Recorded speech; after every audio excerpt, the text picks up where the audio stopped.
yes or no. Was there ever a moment where the Secret Service actually considered pausing the rally? The Secret Service would have paused the rally had they known or been So the told answer is there no. was an actual threat. The answer is no. Correct? I can speak to you in generalities. No, I don't want generalities. I I want all specifics. of the communications. The answer is no. You did not consider pausing the rally, correct? The people that are in charge of protecting the president on that day would never bring the former president out if there was a threat that had been identified. Well, they did, because we've now identified 3 points in the 20 minutes before the shooting that the threat emerged. Let me point you to something else, which is the building that the shooter was perched on, seen here. This building is called the AGR building. I'm sure that you're familiar with it. It's no more than 150 yards from the stage where Donald Trump stood, yet the security perimeter was drawn such that the AGR building was placed outside of it. Director Cheatle, according to the Washington Post, the AR-15 styled rifle used in the shooting had a range of 400 to 600 yards, and therefore the AGR building was clearly within rifle range of the stage, correct? Yes. NBC News has reported that in the days before the rally, the Secret Service had identified the building as a vulnerability that required special attention, correct? That's reporting from NBC? Yes. So I am still looking into an active investigation. I know, but it's been 9 days. I mean, you should know that, right? And yet, despite the fact that the AGR building was in rifle range of the stage and it was flagged as a vulnerability, this building was put outside of the Secret Service's security perimeter. And I respectfully submit the Secret Service must expand its security perimeter to account for the kinds of weapons that can be used outside the perimeter to endanger the protectees inside the perimeter, ma'am. Let me turn your attention to some conspiracy theories that have been circulating and ask you to comment on them. First, you have not found evidence that the incident was a staged shooting, right? Correct. And you haven't found evidence that this was a result of a conspiracy of high-ranking government officials, correct? Correct. And you have not found evidence that this incident was in fact directed or perpetrated by a foreign state or entity, right? And that's the last question, but I'll let the director answer that, please. Not at this time. Thank you. I yield back. Gentleman's time's expired. Chair now recognizes Mr. Cloud from Texas. Thank you. I just wanted to confirm there was only one counter sniper who took one shot? Is that We had multiple counter sniper teams available yeah, on the that premises, day. but is only one took one shot? Is that correct, or only one? Correct. Okay. How many spent shell casings were found on the roof? Again, I would have to defer you to the FBI's criminal investigation. Okay. Word is that the car was rigged with explosives. Again, sir, I'd have to defer you To to the the FBI. FBI's investigation. Okay. You're not curious about? You don't communicate with them? No. Okay. CNN reported that the Secret Service did not sweep the building the shooter was used to shoot President Trump and other attendees. Is that true or false? So we are conducting a mission insurance investigation and will depend on the information that we obtain from our investigations. Okay. The Secret Service knew there was a suspicious person anywhere from 8 minutes before President walked on stage to 30 to 60 minutes. We have different reports. Was President Trump or his team notified of the threat? I think there's a difference and a distinction between suspicious person and threat. Yeah. So we are going back and looking at communications to know when the information about a suspicious person was passed to Secret Service personnel. Okay, but was President Trump or his team notified? Again, we are going back and looking to make sure that we have the exact information of when those notifications were made and who those notifications were made to. Okay. I think it's troubling for a lot of us that the number one question everyone in America is wondering is why was the roof left open? And after 9 days, we should at least maybe have a little bit of that information. And when you come to this committee hearing and you don't have anything to say about that, it's very, very troubling. Did you review the security plan for this event? I personally do not review security plans for events that take place across the country. Any of them? We have a number of events that take Who's place. the top-level official who reviews the security plans? There's a number of people that review security plans Who's as they ultimately unfold. responsible for signing off on a security plan? It's a conjunction of personnel. There are people on the ground, there are supervisors on the detail, there are people at headquarters. So there's not one person who says, okay, this is good, it's copacetic, we're going for it? I think much in the way that we build our security plans, where they are No multi-layered. doubt there's teams working different aspects of it, but ultimately, isn't there an individual who signs off on the plan? Much like how we design our security plans, they're multi-layered, there are multiple layers. So there's of no people. accountability? There is accountability, sir. There's, this is whether it's the FBI or Fauci or anything, it's time after time after time, these multiple layers of accountability turn into layers of plausible deniability in agency after agency after agency. That's got to be fixed, because you keep coming here and expecting, yes, you're saying I'm responsible, but, and you're accountable for it, but then there's nothing. What do you mean by that? I mean, you're saying you're going to keep your job, right? I assure you, sir, that if we determine through the course of our investigation that someone or people need to be held accountable, we will do so. What level of, if President Biden, God forbid, had been shot and killed, would you think that was worthy of resignation?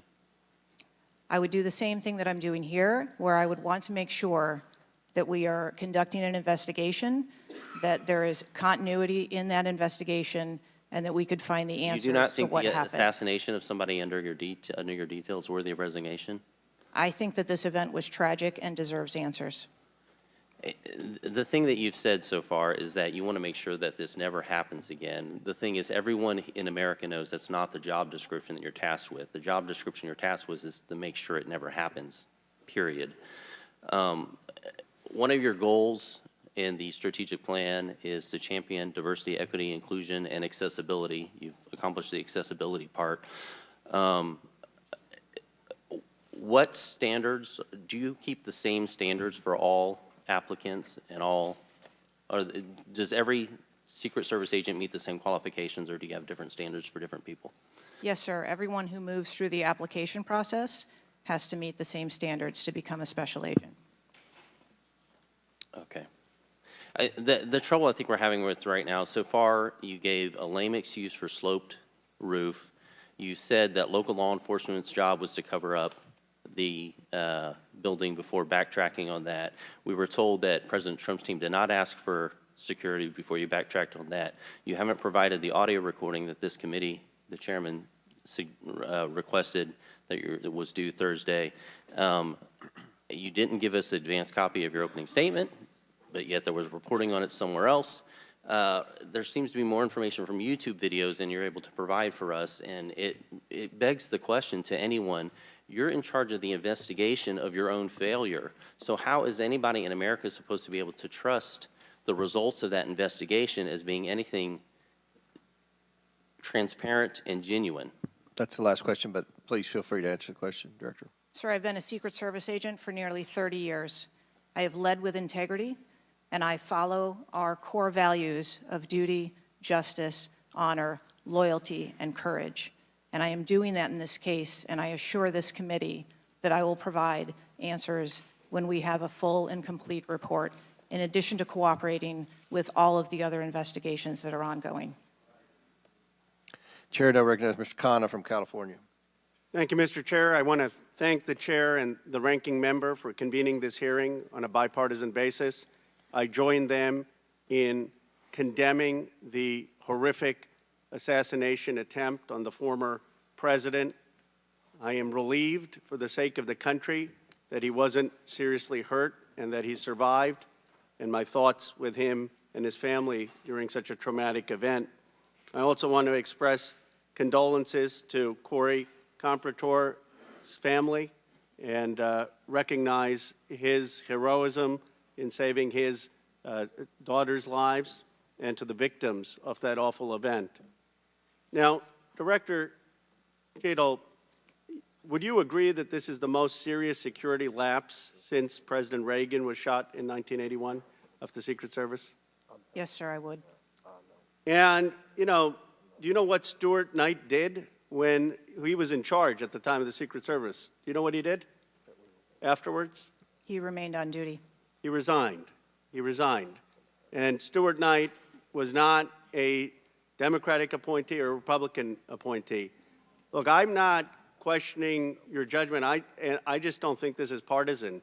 If you have an assassination attempt on a president, a former president, or a candidate, you need to resign. That's what Stuart Knight did. He was a Republican appointee, and he took responsibility. And I think you need to reflect. This is not a question of you. It's a question of the American people. You cannot go leading a Secret Service agency when there is an assassination attempt on a presidential candidate.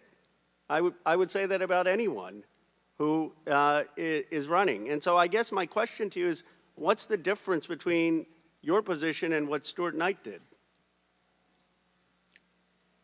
What I will tell you, sir, is that I am dedicated to finding the answers to what happened. And like every Secret Service agent, we don't shirk our responsibilities. I will remain on and be responsible to the agency, to this committee, to the former president, and to the American public. But is there a reason you wouldn't just do what Stuart Knight did after the Reagan assassination attempt? I believe that I provided an answer. There's nothing more that you have to say? I mean, do you really believe at this moment, given how divided the country is and the questions asked, that your service in this role is the best for the nation? I mean, I'm not saying you can't do public service again, you can't do something else again. Do you really genuinely in your heart believe that you being in this role is what's right for America at this moment? I mean, do you think there are people who are Trump supporters who have confidence in you? The one thing that we've got to have agencies in this country that are transcend politics, that have the confidence of independents, Democrats, Republicans, progressives, conservatives. Do you really believe that the majority of this country has confidence in you right now? I believe that the country deserves answers, and I am committed to finding those answers and providing those answers. Well, look, I believe, Director Cheatle, that you should resign. I think there are colleagues on both sides of the aisle who believe that, and I hope you'll consider it. I yield back.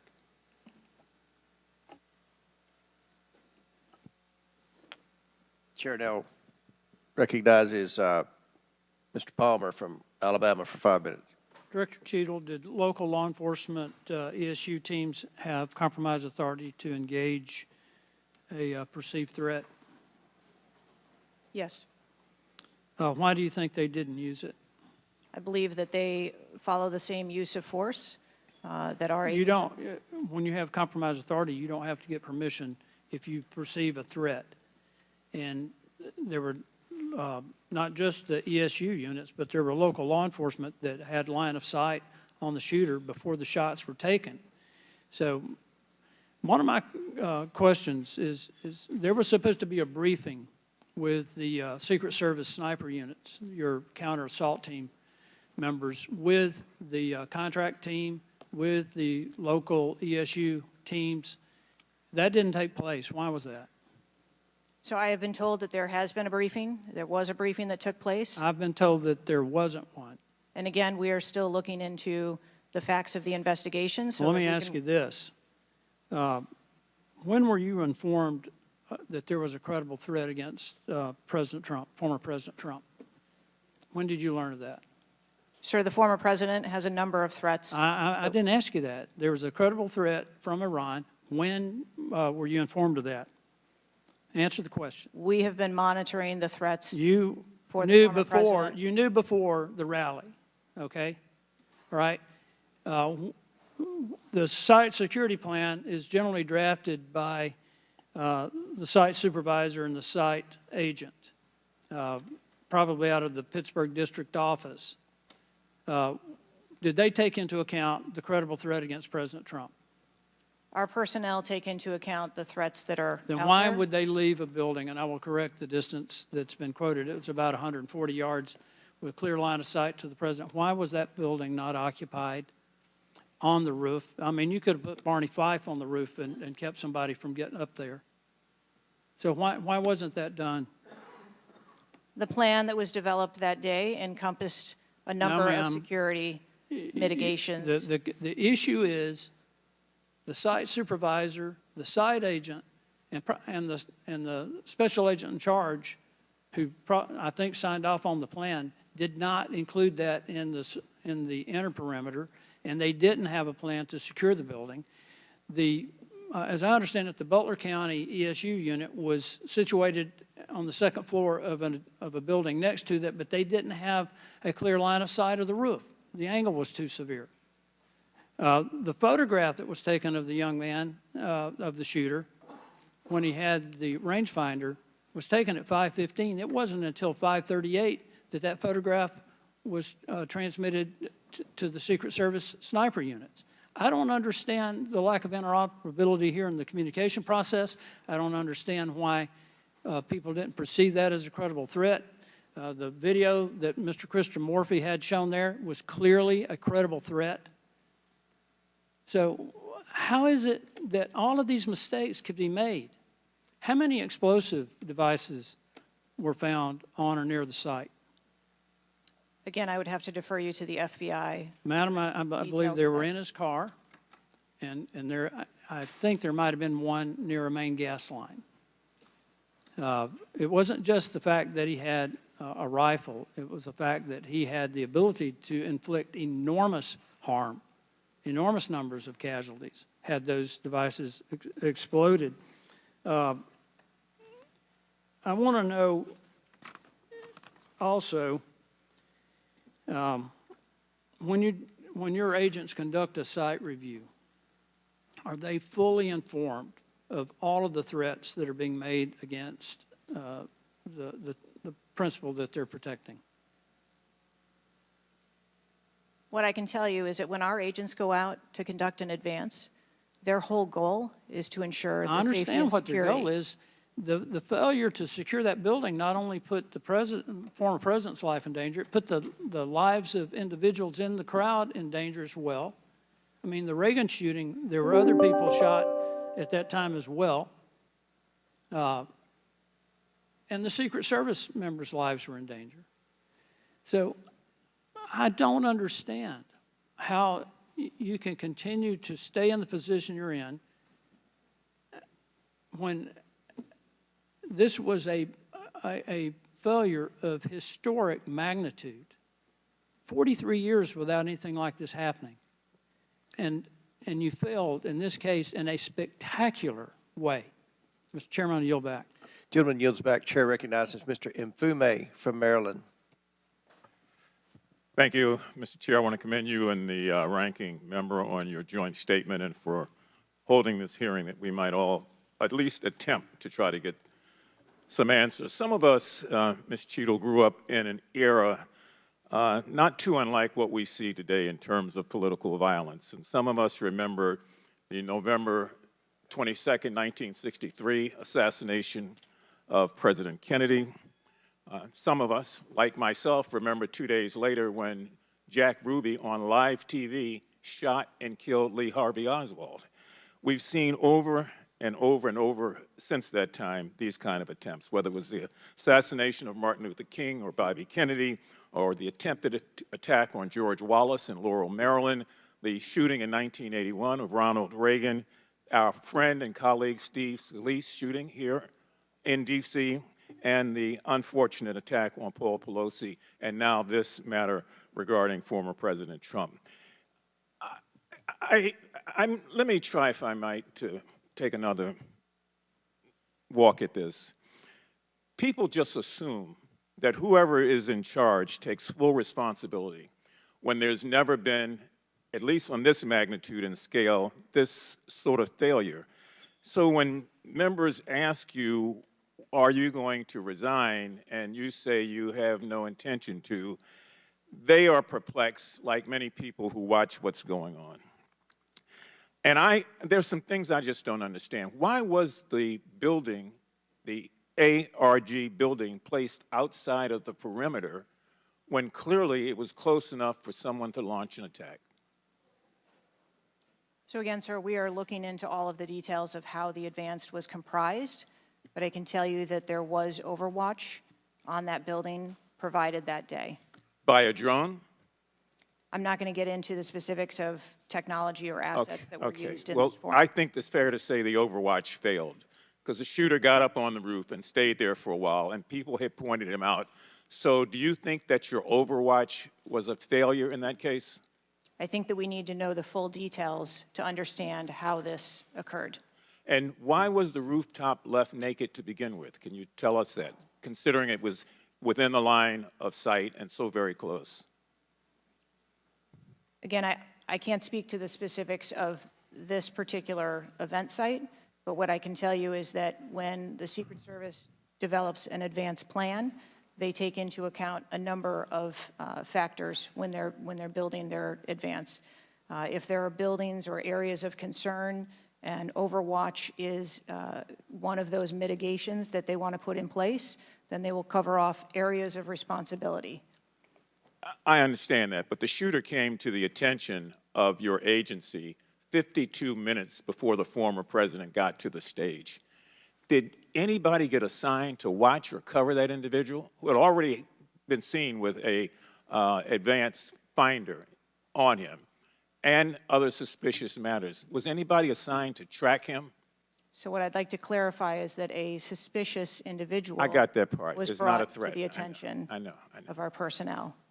And again, having a rangefinder at an outdoor event. Well, let me ask you this. When the suspicious person was brought to the attention of the Secret Service, was anybody in the detail ordered to follow and stay with that suspicious person just because they might become a threat?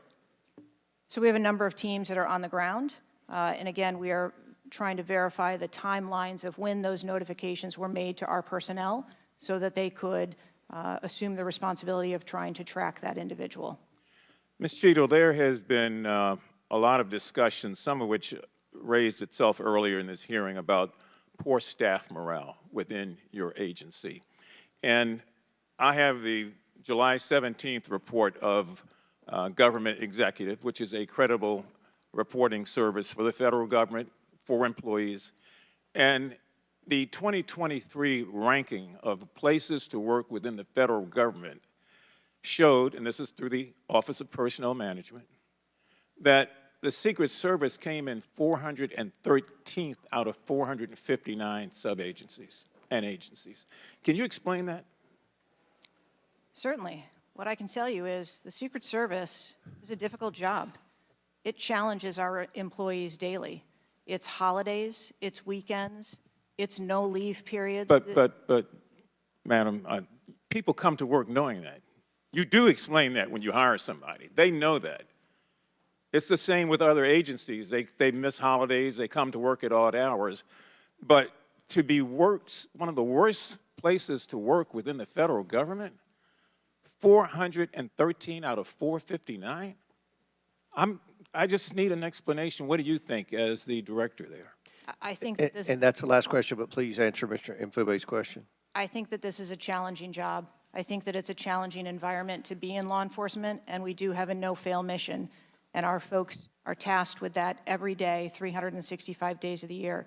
But I can tell you I've also taken a number of measures since I have been the director to recruit and retain and stem the tide of attrition in our agency, which will hopefully alleviate some of that. Thank you, Mr. Chairman. Chair now recognizes Mr. Sessions from Texas. Mr. Chairman, thank you very much. I join in the calls of all of our members to say thank you for doing this hearing on a bipartisan basis. Director, I'm not going to sit here and say you ought to resign, but I am going to say that you have not given us confidence that you have the ability to understand what happened, to take the responsibility in terms of understanding. You've spent a number of years. How many years do you say you've been with the agency? 29. Well, I spent 16 years with AT&T, moved 7 times with them, and had a really good feel about their operations, how they worked, what was acceptable, who was responsible. And I've heard you say today numbers of times, well, you've got to wait. Well, you've got to wait. Wait for the final report. When is the final going to happen? I mean, how long do we have to wait before you can give us credible answers? You've been there 28 years. You've had a few days to be able to draw your own analysis of this. You should understand the entire process. You talked about being on the team, perhaps in Georgia. You have talked about your experience in this. You've talked about the professional nature of the agency. That I don't doubt. But the director, just like it was when I ran my operations at AT&T, was responsible for making sure they worked. And in business, it either works or it doesn't work. There's no in between. It either works or it does not work. And your job as the, in essence, administrator, the director, is to make sure it looks right and works. And I've not heard you say one thing about my analysis is, I have asked these questions. It's always, I've got to sit back and wait for someone else to decide that. So I'm going to ask you a question that maybe you can answer. Have any employees been disciplined for their role in Butler, PA incident? No, sir, not at this time. I am asking those questions. So no employee has been disciplined and no employee has been placed in any position that would place their job in jeopardy nor their standing in the agency. We are still in the process of That's interviewing not what I people. asked. You're the person that runs the place. You're the person that knows right from wrong, good from bad. You've had a number of days, and now you come before this committee knowing you're going to be before us, and you've got to slough it off to someone else. Do you see where there was something that went wrong as a professional at an agency with 28 years, or do you have to count on someone else to give you the final report? I see that something went wrong, and I've acknowledged that something went Then wrong. what went wrong? I Was need the to- special agent in charge not doing their job? Was the shooter was the shooter given extra time? Was the sniper doing their job? I mean, these are things that people who've been around for 28 years can analyze quickly. I watched it live on TV, and then within minutes saw a number of facts and factors that would have and should have been known by people who were there. You've got 28 years. You're showing up here telling us and the American public, well, I've got to wait for the final answer. What is your evaluation? I'm asking those same questions. Well, no, you're before the And I committee. Tell us what went wrong. A special agent in charge, the person who was there. Tell us, and don't try and play a shell game with us. Do you have the ability to effectively, as the director of this agency, to understand what went wrong and at least tell us, I do or don't know what I'm doing? And we come away with, and I'm not asking for you to resign. I'm asking for you, if you've got this experience, then you should be able to say to us, we know what we did wrong. It was a failure in our system, and we're immediately making these corrections. That's why you're having a difficult time with this group of members of Congress, because we saw it too. We've seen the things, but you are the 28-year expert. You are the person that, and only you, that can make the changes. And I hear you say, well, I've got to wait for a final report before I, at 28 years experience. That is why we think what you're doing, the answers you're giving us are not correct, and you are not using your professional expertise. Mr. Chairman, I will allow her to respond. I am asking those same questions, sir, and I assure you, when I have a full and complete report of exactly what happened, there will be accountability, and we will make changes. Before I recognize the question, just out of curiosity, Director, it's been 9 days. Every American wants these questions answered. Do you have a ballpark estimate of when what Mr. Sessions asked you would be able to answer, So I can tell time-wise? I can tell you on our mission assurance, internal investigation, we are targeting to have that completed within 60 days. There's also an external investigation that is going to be taking place. There are a number of Office of Inspector General investigations as well, and we are working in concert. And then, of course, there is the Department of Justice, FBI, criminal investigation. Chair recognizes Ms. Ocasio-Cortez from New York. Thank you, Mr. Chairman. Director Cheatle, respectfully, what you had just laid out about 60 days, We are currently in the midst of an especially concentrated presidential campaign in the moment. That is also paired with, of course, elections happening across the country that are happening in about 100 days. So the notion of a report coming out in 60 days when the threat environment is so high in the United States, irrespective of party, is not acceptable. And I think it's very important to understand that. This is not theater. This is not about jockeying. This is about the safety of some of the most highly targeted and valued targets internationally and domestically in the United States of America. So the idea that a report will be finalized in 60 days, let alone prior to any actionable decisions that would be made, is simply not acceptable. It has been 10 days since an assassination attempt on a former president of the United States, regardless of party. There need to be answers. Again, this committee, this is not a moment of theater. We have to make policy decisions, and we have to make them now. We do. And that may be and that may require legislation. That may require policy that we must pass in the immediate term. And without that, we are flying blind. So the lack of answers and the lack of report is just simply not something that we can accept here. Director Cheatle, is there a standard perimeter that the Secret Service establishes around an event, or are those perimeters independently determined per event and scenario? There is no standard. Every event and every venue is different and treated as such. So each event has a different perimeter that is established depending on the logistics of that event. Now, you established earlier that the building upon which the shooter operated from was outside of that established perimeter, correct, for the Butler, Pennsylvania event? It was outside of our secure perimeter, yes. Now, that building was, I believe, 500. How far away was that building from the president? It was approximately 200 yards. 200 yards. Now, the individual used an AR-15 in order to act out his assassination attempt. An AR-15 has a range of about 400 to 600 yards.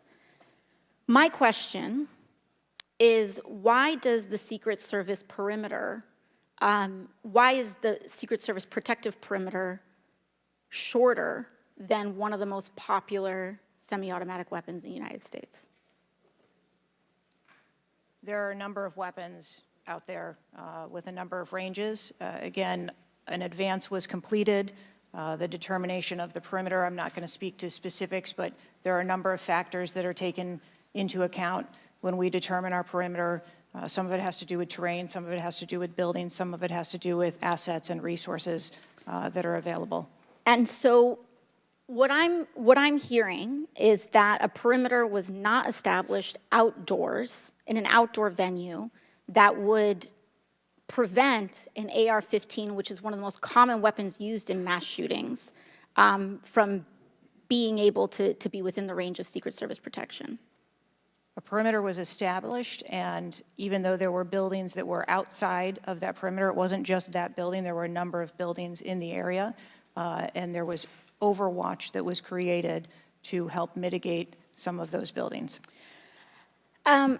Respectfully, Dr. Cheatle, as well, as a person who has experienced an enormous amount of threat incidents, including incidents that have never been reported publicly, there is a common pattern that happens here, whether it's Secret Service, FBI, Capitol Police, local departments. After a critical security failure, we often hear there will be an independent investigation. That independent investigation gets set up. Usually the expectation is between 2 to 3 months after the incident, and then nothing really occurs from there. The report is usually not satisfactory to the questions that are usually being raised here, and most importantly, corrective action is rarely taken. My if I were to state anything that I think is profoundly important, is that we need to have answers to the public. Ideally, I would encourage you and the agency to be more forthright with the members that still have yet to have their questioning, because the public deserves to have full confidence, and the stakes are too high. The violence that could break out in this political moment, regardless of party, in the event of someone getting hurt, constitutes a national security threat to the entire country. Thank you, and I yield back. Could I go back to something you Yes, said? please, feel free, Director. Ma'am, if I could just speak to something you said at the outset when you started your questioning. I want to assure you and everyone on this committee that I'm not waiting for a report to take action. We have been conducting analysis all along, and we have been adding additional features to our security details since this incident occurred. And I'd hope you can highlight and illuminate what some of those are in the event of other members questioning as well. Very good. Chair recognizes the gentleman from Arizona, Mr. Biggs. Thank you, Mr. Chairman. I request unanimous consent for that photo to go into the official record. Without objection, to ordered. Thank you. Director, your agency has a no-fail mission, and on Saturday, July 13th, your agency spectacularly failed. The failure resulted in the death of Corey Comprador and serious injury to two other rally attendees, David Dutch and James Copenhaver, besides the injuries to President Trump. It is unfathomable that a 20-year-old on the radar of Secret Service and local law enforcement before President Trump went on stage was able to climb onto the roof of a building with a rifle and fire off multiple rounds before he was neutralized. Was Mr. Crooks acting alone? Again, I would have to refer you to the FBI's investigation. Was he just a lone gunman? I would have to refer you to the FBI's investigation for motive. What did the Technical Services Division determine was going to be the event perimeter? Those are questions that we are asking, and we are still... I mean, you're sitting here today. Come on, Director. Everybody said this. You knew you were going to be asked that question because it's been asked multiple times. So this is an easy one. What did they determine was going to be the event perimeter? So you should know that. I mean, this is not, gee, I got to wait till someone else tells me. What was it? Again, I don't want to speak to specifics of the event Okay, that took place. this is a specific. I understand. This is a specific that you ought to know. As someone who said the buck stops with me, I'm going to stay in my job, I'm going to give the answers to the American people, and I know what happened, except for you're not going to tell us. And you're not going to tell the American people. And you yourself said in an interview that foments this notion of conspiracy theories. Guess what? When you sit here and repeatedly tell people, hey, I have to wait, as it frustrated everybody on this committee, guess what? It undermines your credibility and whether you're really going to get to it. So I'm going to ask you again, what did the Technical Service Division determine was going to be the event perimeter? We are still gathering reports. We are interviewing individuals. You know what it is, though. No, you're just not going to tell us, right? When I have those details, I will most certainly share those. Was the gun already on the roof, or did the shooter carry the gun up with him? I do not have that information at this time. Well, when was the last sweep of that roof done prior to the rally? I do not have that information at this time. So how many holds, I mean, so most of us here have been in events, and Secret Service has been there, there's been security, and I can't tell you how many times we've said there's going to be a security hold right here. So we're going to wait, and we wait to 1 or 2 or 3 minutes. And yet we're hearing from you, apparently, that there were no holds in place. So ever instituted here with President Trump's going on stage. And you said, and this is, I think, connected with this, you said they hadn't adjudicated the shooter to be a threat. He was adjudicated to be a suspicious person, even though we've got some dynamic video that Mr. Krishnamurthy put on the video for us. So I guess my question for you is, and I think you answered this, I just want to see if you're consistent with what you said about an hour and a half ago. What do you do if a suspicious person is identified by the agency? So at a number of our events, it is not unusual. I know it's not unusual. What do you do? Those individuals that are identified as suspicious, we will send teams out to. Was a team sent out here then? There were teams that were sent to identify and interview that individual. They were sent to interview the individual who's scampered up in camo on top of a roof within 130 yards of his target. And did your team get there? When did your team get there to conduct that interview? I don't have the details on the timeline. It is my understanding. So if they did send a team and they're going to interview him, and you described that earlier as an investigation, why didn't they put a security hold on President Trump going on stage at that rally? At a number of our protective sites, there are suspicious individuals that are identified all the time. It doesn't necessarily mean that they constitute a threat. Of course not. But here you got a guy scampering up the side of a building on top of a roof. It's identified to you, and you said you sent a team there. And you can't answer that. And this gets to one of my finer points, Mr. Chairman, if I can make it. And that is, we can have these kind of interview sessions, 5 minutes, everybody gets a kiss at the pig, 5 minutes, and she gets to stonewall us, not deliver answers. So we say, okay, we're going to put together a congressional committee, a blue ribbon committee. Same crap will happen. I am calling, and I'll support that, but I will tell you this, I am calling on the Speaker to give us and put together a truly independent commission of qualified former Secret Service agents, presidential and VIP protective services people who can actually conduct this kind of investigation and give us real answers, because I don't think you're going to give us those answers. You should have come today ready to give us answers. I call upon you to resign today.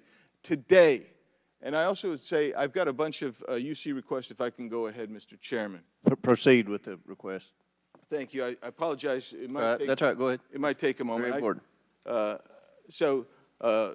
Anthony Guglielmi, the Secret Service spokesman, one from him. Without objection, so ordered. Article, U.S. Secret Service says it previously denied Trump requests for additional resources, New York Times reports. Without objection, so ordered. Secret Service says it denied earlier Trump requests for more federal resources. Without objection, so ordered. Secret Service acknowledges denying some past requests by Trump's campaign for tighter security. Without objection, so ordered. Preliminary findings by Senator Ron Johnson and his committee. Without objection, so ordered. Articles entitled, Notice Anything Different About Trump's Secret Service detailed. Next, former Biden official corrects herself after saying Dems must turn their fire on Donald Trump to beat him. Secret Service director says buck stops with her, but she will not resign. Disney Star Wars Mark Hamill cracks joke about Trump's ear bandage following assassination attempt. Biden, I haven't engaged in inciting rhetoric. Trump has. I'm just talking about threat to democracy. Piece called Who is Secret Service Chief Kimberly Cheatle? Charlemagne the God says Trump's solely responsible for violent rhetoric that led to attempt on his life.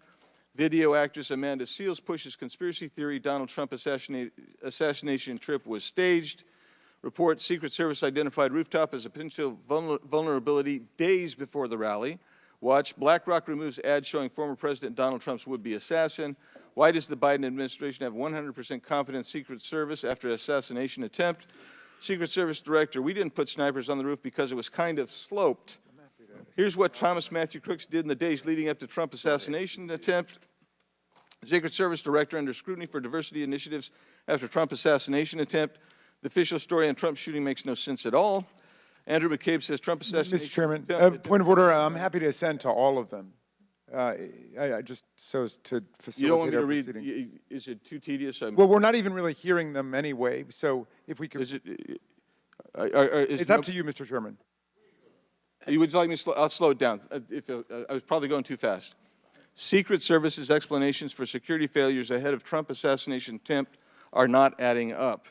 U.S. reportedly received intel of Iranian plot to assassinate President Trump.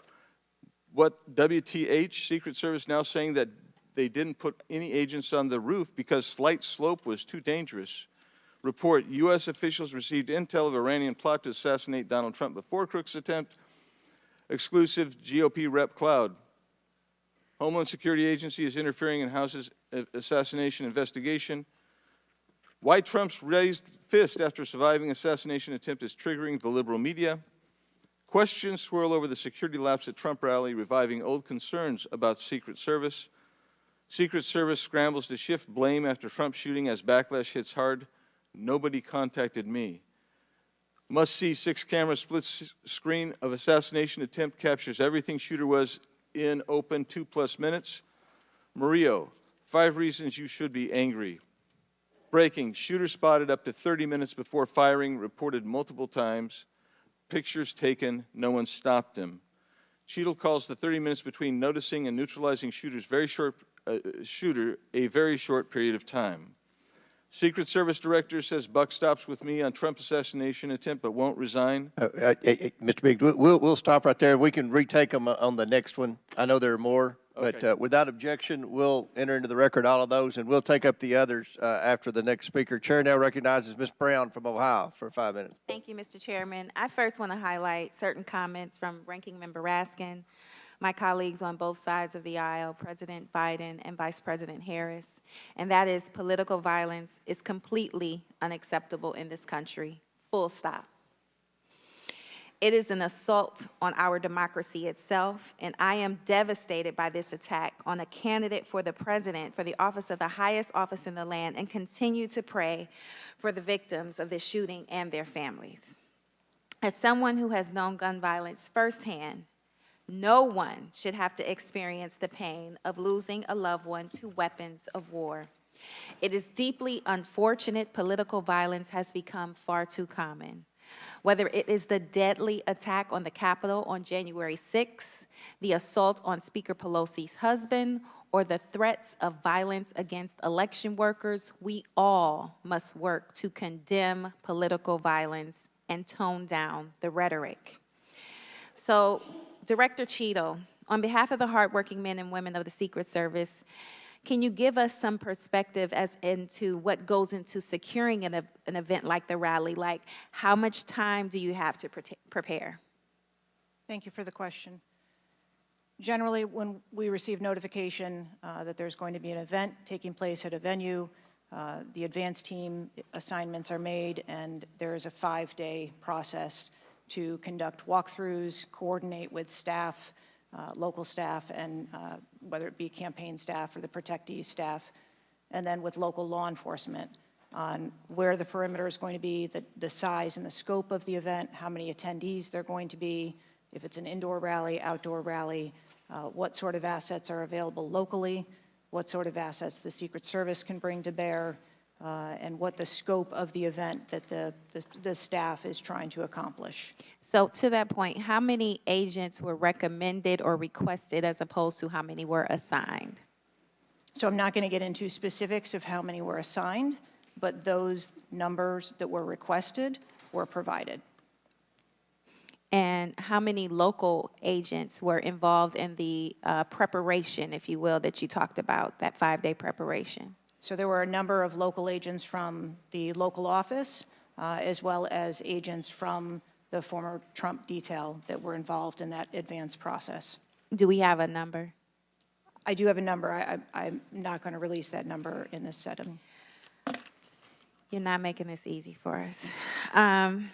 This is a shocking incident on the former president's life and an appalling instance of political violence and a threat to our democratic values. I'm thankful that the former president is on the mend. And again, I'm grieving for the family and friends of Corey Compatore, who lost a loved one in this shooting and now know the unbearable pain of gun violence. I really hope this serves as a reminder about our responsibility to attack policies, not personalities, to be honest and truthful, and to treat one another with dignity, respect, and thoughtfulness. And with that, I yield my remaining time to Ranking Member Raskin. Thank you, Ms. Brown, for those very powerful and moving remarks. Director Cheatle, we don't want to lose a presidential candidate to an AR-15 attack. We cannot lose a presidential candidate to an AR-15 attack, and we can't lose any more citizens to AR-15 mass violence, mass shootings. And we certainly don't want an attempted AR-15 assassination or assassination attempt to set off political violence or riots in America. So this is deadly serious business. The vice-ranking member pointed out that a report in 60 days won't do it for us because we have a responsibility. Members of Congress have a responsibility to take action now if there's anything we can do to prevent this. So my question for you is, what is informing your operational decisions right now that you've invoked without a report? Can you tell us what are the preliminary judgments, or if you don't want to foreshadow the report, fine. What are your personal professional judgments informing the operational decisions you're making right now? Certainly, and I appreciate that question. I don't want to make any preliminary judgments on what happened on this particular day, but I can tell you that we have looked at, as we did immediately in the aftermath, what the security plan for the Republican National Convention was going to be, and we made adjustments to the interior of the perimeter there. We looked at the protectees that we have here in the Washington, D.C. area and our protective sites, and we did make some adjustments to their security posture. And as we continue to move through the next several weeks, even yesterday with the announcement of the president no longer running, we have made adjustments to the vice president's detail. We are already prepared for an eventual VP nominee, and we continue to make those assessments. I think it just shows how dynamic the environment is that this agency works in every day. So you've made the same kinds of common sense judgments and intuitive recommendations that members of the public and members of Congress are asking about right now? Yes. Okay, thank you. I yield back, Mr. Chairman. And before I recognize Ms. Mace, I have to say, Director, we're pretty close to the halfway point during this. You answered more questions with an ABC reporter than you have with members of Congress. So we have a lot more questions. The American people are demanding that we get answers to those questions, and that's what the purpose of this hearing is today. So I'm sure a lot of the questions that have already been asked are going to be asked again, and hopefully we can get some answers to those questions. I strongly implore you to answer those questions. You're here with a subpoena, and we expect you to answer the questions. Chair now recognizes Ms. Mace from South Carolina. Thank you, Mr. Chairman. Director Cheatle, the American people are watching, and they're wondering if there are any questions you can answer honestly today. So, Director Cheatle, I have a series of questions, very specific questions. I want very specific answers. Most of my questions are going to demand a yes or no answer. Do you understand? I do. Okay, my first question. Both sides of the aisle today have asked for your resignation. Would you like to use my 5 minutes to draft your resignation letter, yes or no? No, thank you. Was this a colossal failure? It was a failure. Yes or no? Was it a colossal failure is the question, yes or no? I have admitted this is a terrible This is a yes or no series of questions. Was this a colossal failure, yes or no? Yes. Was this tragedy preventable, yes or no? Yes. Has the Secret Service been transparent with this committee? Yes. Would you say the fact that we had to issue a subpoena to get you to show up today as being transparent, yes or no? I have always been yes eager to or no? come You didn't and want to talk answer to the question. committee. We had to issue a subpoena to get you to show up today. That is not transparent, by the way. You stated earlier, Secret Service is not political. Is that correct? Yes. Okay. Would you say leaking your opening statement to Punchbowl News, Politico's Playbook, and Washington Post several hours before you sent it to this committee as being political, yes or no? I have no idea how my statement got out. Well, that's bullshit. So, Mr. Chairman, I would like to ask unanimous consent to enter into the record articles by Punchbowl News, Political Playbook, Washington Post, all done at 5:24 a.m., 6:12 a.m., 6:34 a.m., a solid 3 to 4 hours before this committee got your statement. Without objection to ordered. Okay. Is the Secret Service fully cooperating with our committee? Yes.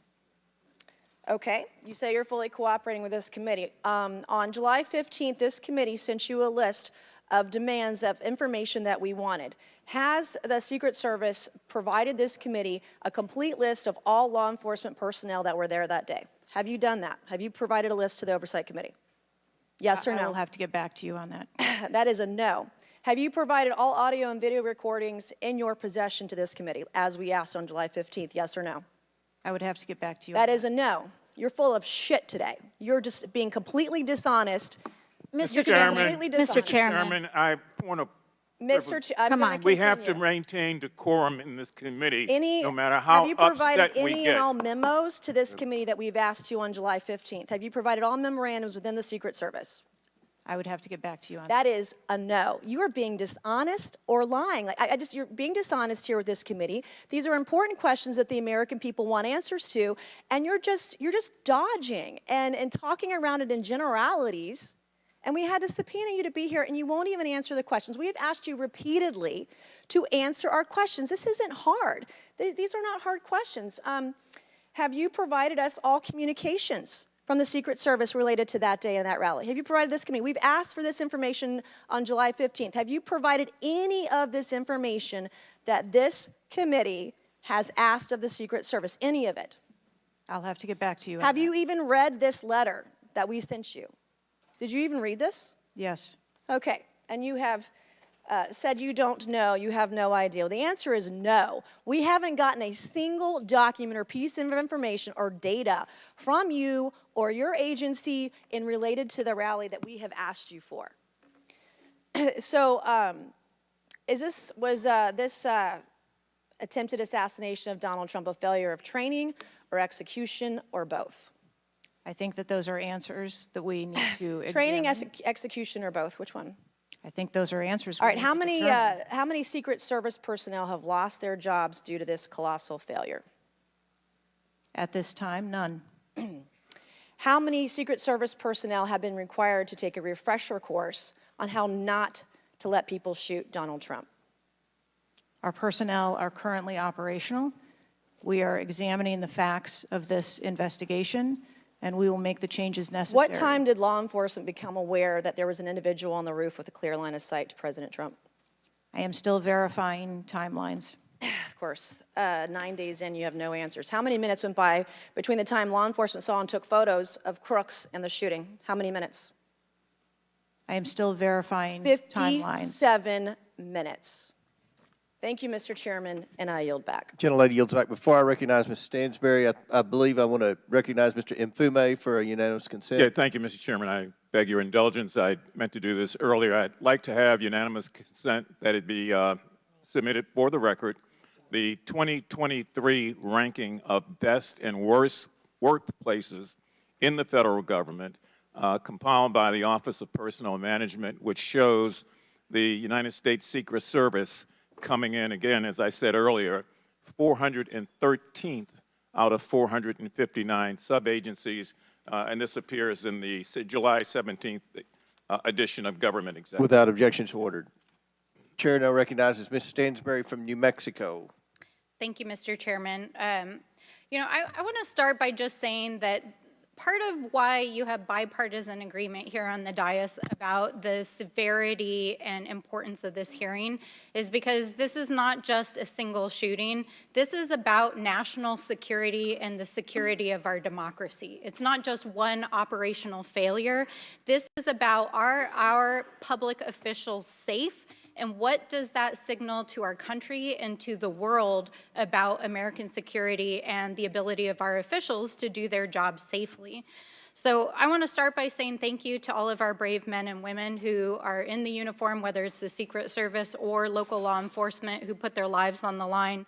I think obviously we honor their service, but this is really about operational failures and what it means for our country at large.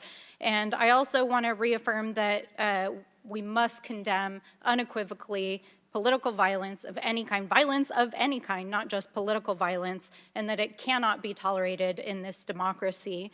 And also to offer my prayers for the slain Fire Chief Corey Comprador, and also prayers for those who've been injured. Now, I think you know, the tone of this hearing is, how is it that a 20-year-old young man with a gun that was legally purchased by his father could, on the day of a rally, go to a gun shop, legally purchase ammunition, show up to a secured site, and then not only attempt an assassination of a political figure, but kill and injure 2 others? How could this happen? I'm not asking yet. I think we've had a lot of testimony here today. I want to talk a little bit about the timeline. Now, here's what we know, and I know, Director, you were also on the call that we had a few days ago with the FBI and other law enforcement, so I respect that you are not able to share, based on your testimony, some of the details that are currently being investigated, but I know you were on the call because I heard you on the call and you heard them too. So I'm going to lay out the timeline a little bit. On July 3rd, the rally was announced that it was going to be in Butler. On July 6th, 3 days later, we know that the shooter searched for dates for Trump and DNC events. On July 7th, so this is 4 days after the announcement, the shooter went to the site. He actually physically went to the site. On July 12th, the shooter went to a gun range where he and his dad regularly go and practiced shooting. And the next day, on July 13th, he went to the site again before the rally began. We know that he then went and searched online for a gun store, where he went and he purchased 50 rounds of ammunition, went home, got his father's AR, which was legally purchased, and returned to the venue. At 5 p.m. that evening, this is more than an hour before Donald Trump actually took the stage that evening, local law enforcement were made aware that there was a suspicious man. In fact, at 5:20, local law enforcement flagged that he had a rangefinder, and they radioed their concerns and sent around pictures of the individual. At 5:40, 20 minutes before local law enforcement actually identified the shooter, and at 5:51, Secret Service was notified of the suspicious person by the state police, and 1 minute later, they distributed that information. That was before Donald Trump even took the stage. That was 11 minutes before he took the stage. So the Secret Service was aware that there was a suspicious person. At 6:03, he took the stage. At 6:09, rallygoers, as was shown in the video, identified this gentleman climbing on the roof. At 6:11, 3 shots were heard, 3 rounds of shots, and of course, the president and the other victims were shot. This shooter was a 20-year-old young man, no criminal record, legally purchased gun and ammunition, who for days in the lead up to this shooting was searching mass shooters. He even had a picture of a mass shooter on his cell phone the day of the shooting. He searched for explosives. He searched high-level officials. So the American people want to know, how did a 20-year-old young man with access to a military-style weapon actually bring it onto an unsecured perimeter, who for days had been planning a mass shooting event? And I think that, Madam Director, with all due respect, the answers that we've received here in this hearing today are completely unsatisfactory.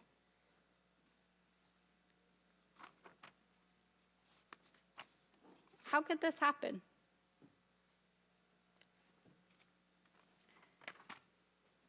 We need answers. We need answers not just for the family members of the gentleman who was killed and those who were injured, but we need answers for our democracy. Because as others have stated here today, we are in a highly politically charged environment right now. We are only weeks away from one of the most significant presidential elections in American history, and it is clear that our public officials' safety has not been secured. And it is not just a matter of one shooting, it is a matter of national security. So I hope that you will take our comments to heart. I hope that there will be accountability, and we need answers. And with that, I yield back. Chair now recognizes Mr. LaTurner from Kansas. Thank you, Mr. Chairman. Director Cheatle, I have a question just right off the bat. Something that you've bragged about repeatedly is that you've increased protection for the 36 individuals that the Secret Service is also entrusted with. Is that correct?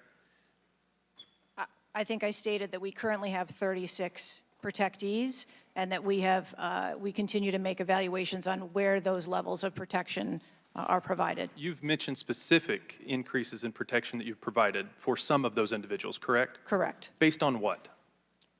Well, some of it has been as a result of the tragic incident that occurred on the 13th. We went back and reassessed where we were at in providing protection and wanted to make sure that we were not, overlooking anything considering this most recent incident. So the Secret Service needed to learn that allowing a rooftop 150 yards away from a protectee, not putting that in a perimeter, not having someone guarding that roof, that information is new to you and it's caused you to increase protection to other folks that are under your care? I think it is prudent after any incident that occurs to go back and take a look at your current practices and see if there is anything that needs to be done differently. It's inconsistent because what you said earlier to Mr. Turner was that the protection that you were offering to President Trump was in line with the current threats, him being a former president, him being a nominee of a major political party, the threats from Iran, the protection that you're providing him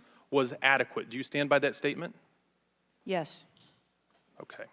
Do you think it's a problem that the Americans' trust in the federal government is an all-time low? Do you think that's a problem? I think that it's unfortunate. I don't know why you're quibbling with my word. Is it a problem or is it not? I think the American public deserves to have trust in their federal government. Okay. I don't know why you're being difficult. It's a simple question. Are you concerned about the increasing prevalence of conspiracy theories going on out there right now? Yes. I am too. You've been incredibly inconsistent with your answers before this committee today and what you were willing to reveal. You've acknowledged that the shooter was identified with a rangefinder, that President Trump's detail was sufficient for the threats he faced from Iran, that certain details were erroneously reported, in your words, but you haven't been willing to provide any information about the decision to place the building in question outside the perimeter, the explosives placed in the shooter's vehicle, the use of a drone by the shooter, or when exactly the Secret Service identified the shooter as a threat rather than merely suspicious. What is your standard today for what you are willing to answer and what you are not, because you've been inconsistent? I'm certain that you can understand that some of the information that's been provided to you thus far has come from the FBI's investigation and has come from information that we have released. I want to make sure that information that is being provided to this committee is consistent and is factual. But the question about the drone that the chairman asked at the beginning of the hearing, he said, do you know this information? And you acknowledge that, yes, you do know the information, you just don't want to tell us. I guess my question is that if you wanted to wait till the end of the investigation to draw conclusions, which you've acknowledged you're not, you're drawing conclusions right now and making changes. But if that was your standard, that you want to wait till the end of the investigation to draw conclusions, okay, at least you would be consistent in that. But what we're wanting to know today and what would dispel some of the conspiracy theories out there, what would increase trust with the American people, is for you to let facts out, for you to tell us what you know. And I want to understand from you, why is that a problem? Why is it inconsistent with a quality investigation to release to the American people today at least the information that you know for sure? Because you certainly know for sure more information than you're willing to give us today. I have released that there was a failure and that there are gaps that we need to make sure that they don't happen again. That's not acceptable. That's not enough. That doesn't quell any conspiracy theories out there. In your 27 years of experience, would you have been concerned about an elevated location within 150 yards of a protectee that did not have a Secret Service presence? Just based on your experience. What I can tell you is that every site and every venue No. I'm asking for your experience. Looking at this situation, would that have been of concern to you? Or would you have agreed that it's fine, it doesn't need to be covered? What I have explained today You're is not that going to answer. there was... Is it true that at 5:45 p.m., approximately 18 minutes before President Trump took the stage, the Beaver County Emergency Services Unit noticed the shooter on the roof and photographed him? Is that a fact or not? That is the information that I have from the FBI's report, yes. You haven't been willing to share whether or when this was communicated to the Secret Service, so I'd like to get into the difference between suspicious activity and threatening activity. Is it suspicious or threatening if an individual is seen around the perimeter with a rangefinder? Is that just suspicious? That could be termed as suspicious. If that same individual with the rangefinder is found on a rooftop, is that still just suspicious, or is that considered threatening? That could be termed still as suspicious. All right, my time is over. Mr. Chairman, I yield back. Thank you. Chair now recognizes Mr. Frost from Florida. Thank you so much, Mr. Chair. And obviously, I want to start by stressing that political violence is always unacceptable and acknowledging that this is still an ongoing investigation. But oversight hearings like this are essential components of an investigation, and I want to thank the Chair for pulling this together. Madam Director, I appreciate you for being here. The events of July 13th raised serious questions about the efficacy and thoroughness of the security protocols in place. The gravity of the fact that an unsophisticated gunman was able to secure his perch and take a shot at a former president despite multiple layers of security and intelligence are not lost on me. Before I came to Congress, I used to work advance for a major political candidate and have interacted with many different law enforcement agencies on large political events like the one that just happened. How many times was the Secret Service alerted about a suspicious person at the July 13th campaign event prior to the first shot being shot?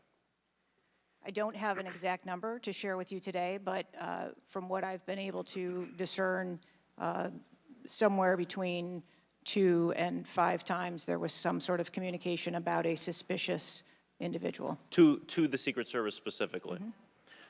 According to reports, the shooter was photographed twice by security officers prior to the shooting. A police officer saw the shooter on the ground and reported him with a photograph as a suspicious person. Multiple local law enforcement officers identified the shooter, radioed that he was acting suspiciously near the event's magnetometers.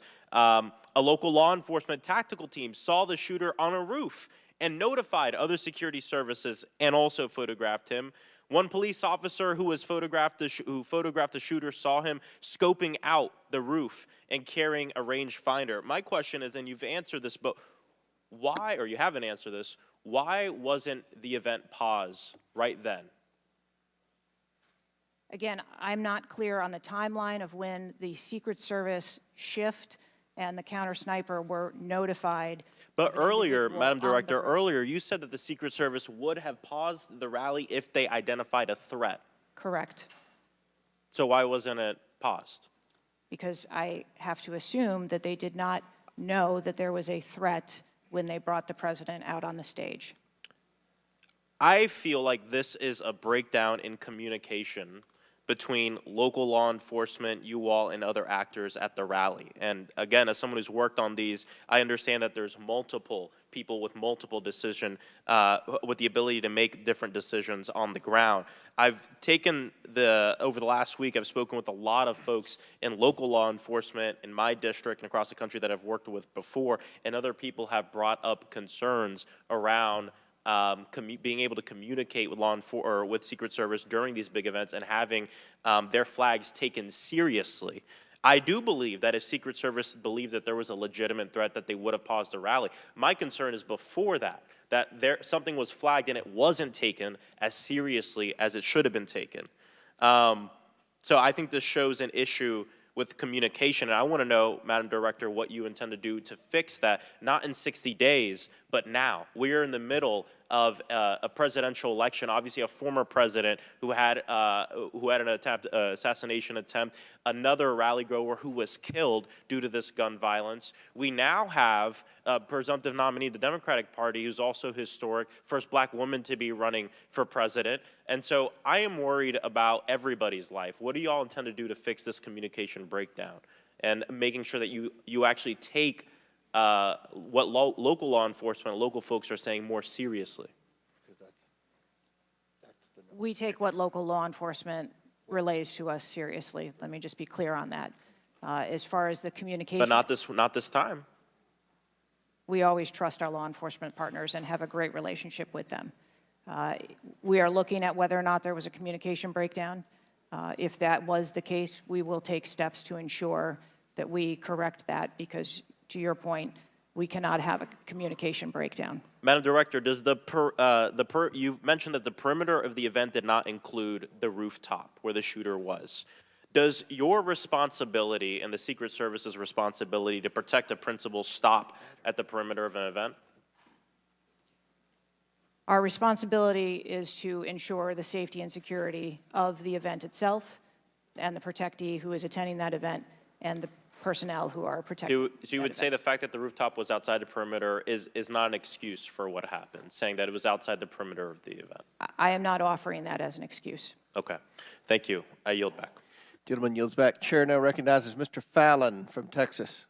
How did a 20-year-old loner with a week's notice pick the absolute best location to assassinate President Trump when the entire Secret Service missed it?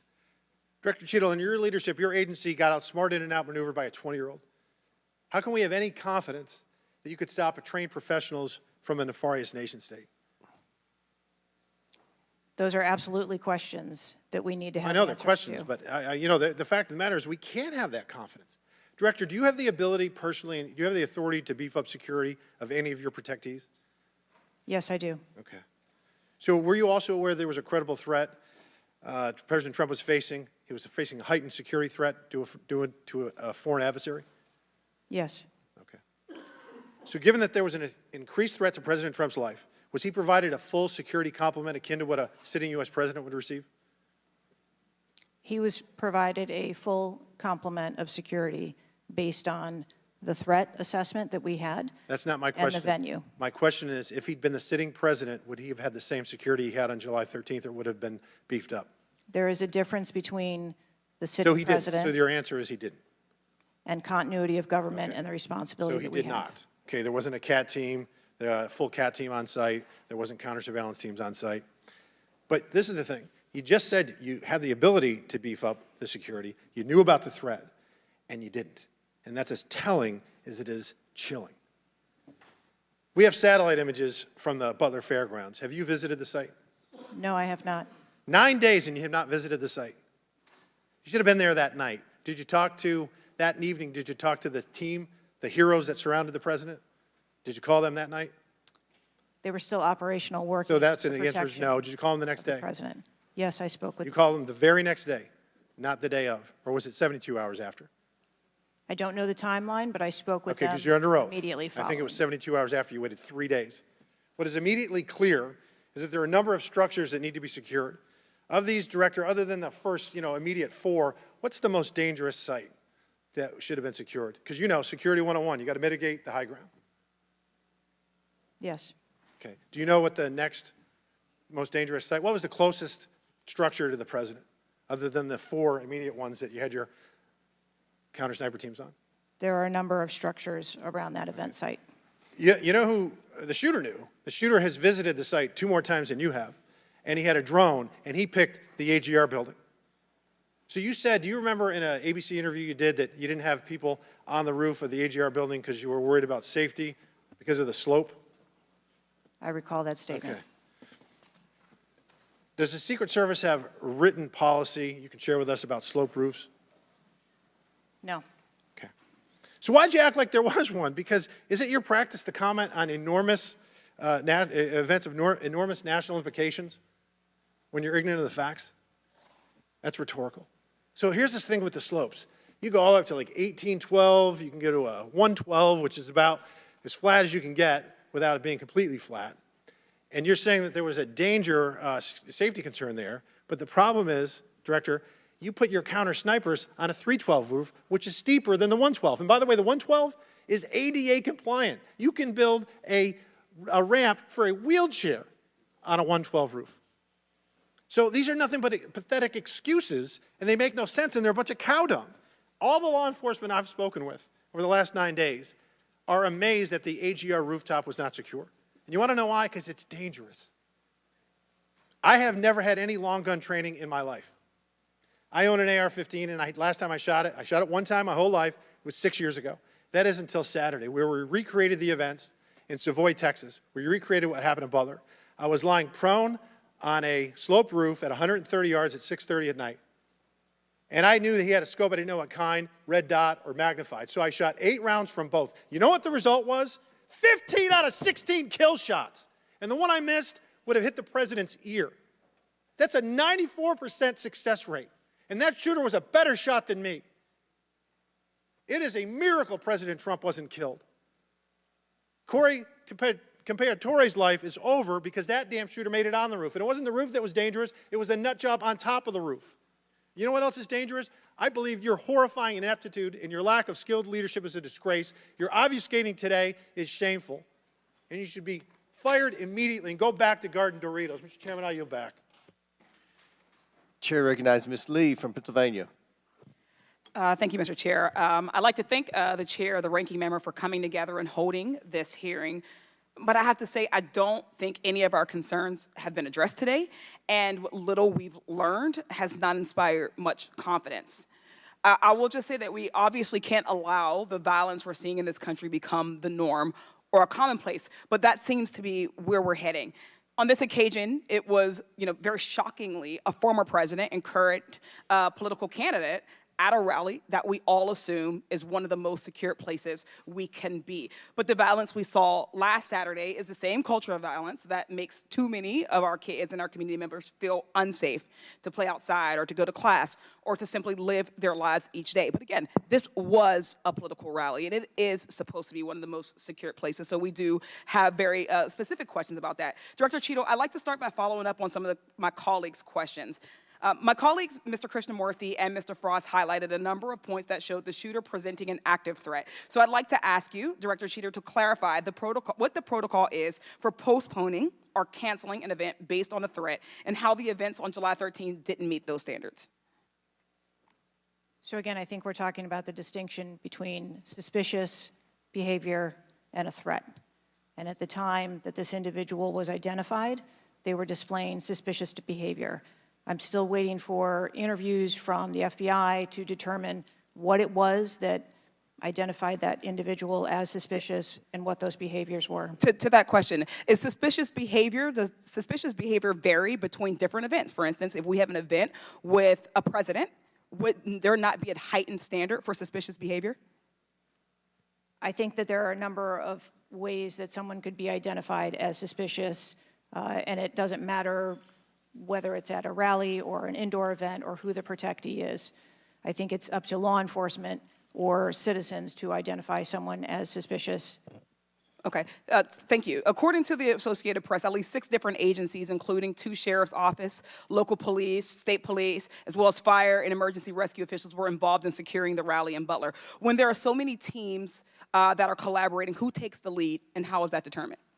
The Secret Service is responsible for the security of the site and the coordination. And that was the case on July 13th? Correct. Okay.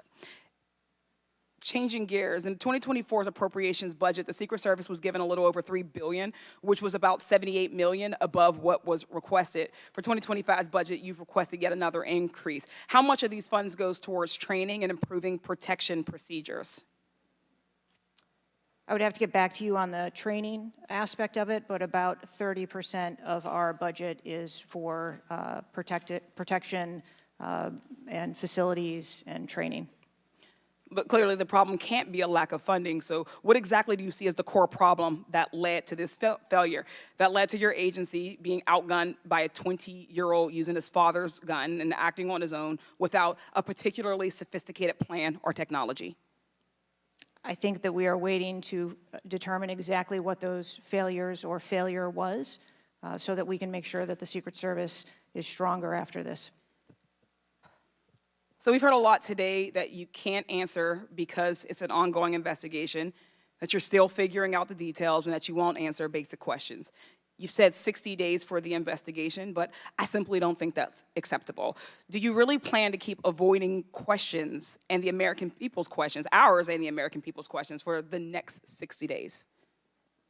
I'm not avoiding questions. I want to make sure that I am providing factual and accurate information. Certainly, but is there no in-between, right, between what is obviously a fact and what you can surmise from the details that you already have? I assure you, when I have a full and complete report of what took place on that day, I will certainly come back and make that available. Certainly. Studies indicate that the United States is experiencing increasing levels of political violence and tension. Does the Secret Service see increasing political violence as a threat to its work? And if so, how is the Secret Service adapting its strategies and protocols to account for increasing political violence? We are constantly evaluating the threats that we receive and monitoring that, and we make adjustments on a daily basis to our protectees based on what those threats are and what actions we need to take. Yes or no? Do you believe that stricter controls on the availability of assault weapons would make it easier for the Secret Service to fulfill its missions of protecting public officials? I think the Secret Service is tasked with providing a safe environment, which is why we put into place a number of mitigation factors. Certainly, but do assault weapons make it easier or harder for you to do your job? I think that any weapon makes it difficult for us to do our job. Okay, I yield back. Chair Dale recognizes Mr. Donalds from Florida. Thank you, Chairman. Director, real quick, at what time was Secret Service aware of the active threat against President Trump? Director, what time? So the Secret Service was aware that there was an individual who had been identified as suspicious and that that individual was attempting to be tracked down. At what time? I don't have a specific timeline other than to tell Director, you, it's been 9 days. I understand At what that. time? I want to make sure that I give you factual information, sir. Director, have you talked to the agents on the ground that day? Yes, I have. You've talked to all of them. Mm-hmm. Your senior team has talked to every agent that was on the ground that day. Yes, we have. Have they all corroborated the same time they identified the shooter or they were made aware of the shooter either by attendees in the crowd or local police department? There are a number of reports of when those times were made. Was it those 5 minutes notifications. before the first shot rang out? No, Generally speaking, was it 10 minutes before the first shot rang out? no. It Was it 15 minutes before the first shot rang out? It was less than that time frame when it was identified as a threat. How many days before the shooting took place did Secret Service actually do their advance work to secure the facility that the rally was going to be held at? 5 days. In the 5 days prior, when the security advance team did their work, did they identify the rooftop as a potential threat? Again, I'm pulling those reports and that information. It's been 9 to days, conduct those Madam interviews. Director. Did they notice a rooftop 150 yards away that was a potential threat? Yes or no? I am certain that the rooftop was noticed. I am pulling the reports. What was the security parameters around securing that rooftop? What did they do? There was overwatch provided for that rooftop. Did Overwatch fail? I am waiting to hear what the results of the investigation were so that I can identify where the failure was. Who did you talk to that was on the ground that day that was responsible for Overwatch? What are their names? I'm not going to provide their names in this setting. Did you talk to the people that were providing Overwatch that day? I've talked to the people that conducted the advance on that day and that were working the shift and were the counter snipers on that day. So you talked to the counter sniper team, you talked to the people who were providing Overwatch that day, and you talked to the advance team, correct? Yes, sir. What did they tell you? We are putting together a comprehensive report so that I can identify exactly where the gaps and the failures. When the counter sniper team was on the roof and they identified that there was suspicious activity on the roof in question, what was the chain of command's orders around the person on said roof? Because I'm quite sure somebody saw under your organization, the Secret Service, I am quite sure somebody saw the shooter on the roof. So what was the communication through the chain of command to deal with said person? What I can tell you is that when the individual was identified by the counter sniper, they took one shot and neutralized that individual. But that was after the shooter already took a shot, is that correct? That is correct. So what you're saying now is that the Secret Service did not see the shooter on the roof until after the shooter took a shot? I do not have all of those details at this time. If you don't have those details after 9 days, Director, then what you're telling me is that you guys didn't see it. Is that correct? I am telling you, I don't have all the details of the sequence at this time. Director, it's been 9 days. Either you have the information or you do not. Is that correct? We are still in the process of conducting interviews and an investigation. Some of my colleagues have texted me over the last couple days, bipartisan, about whether you should lose your job. And I've been quiet on that question because I wanted to see what you were going to do today. In my opinion, you do need to be fired immediately. And it is because this is gross incompetence. And the fact that it's been 9 days, and these are simple questions to answer, I'm quite sure if I asked any one of my kids if they got in trouble and I told them to give me the details, I would get more answers from them than I'm getting from you right now. And that's what's frustrating on a bipartisan basis, on a nonpartisan basis.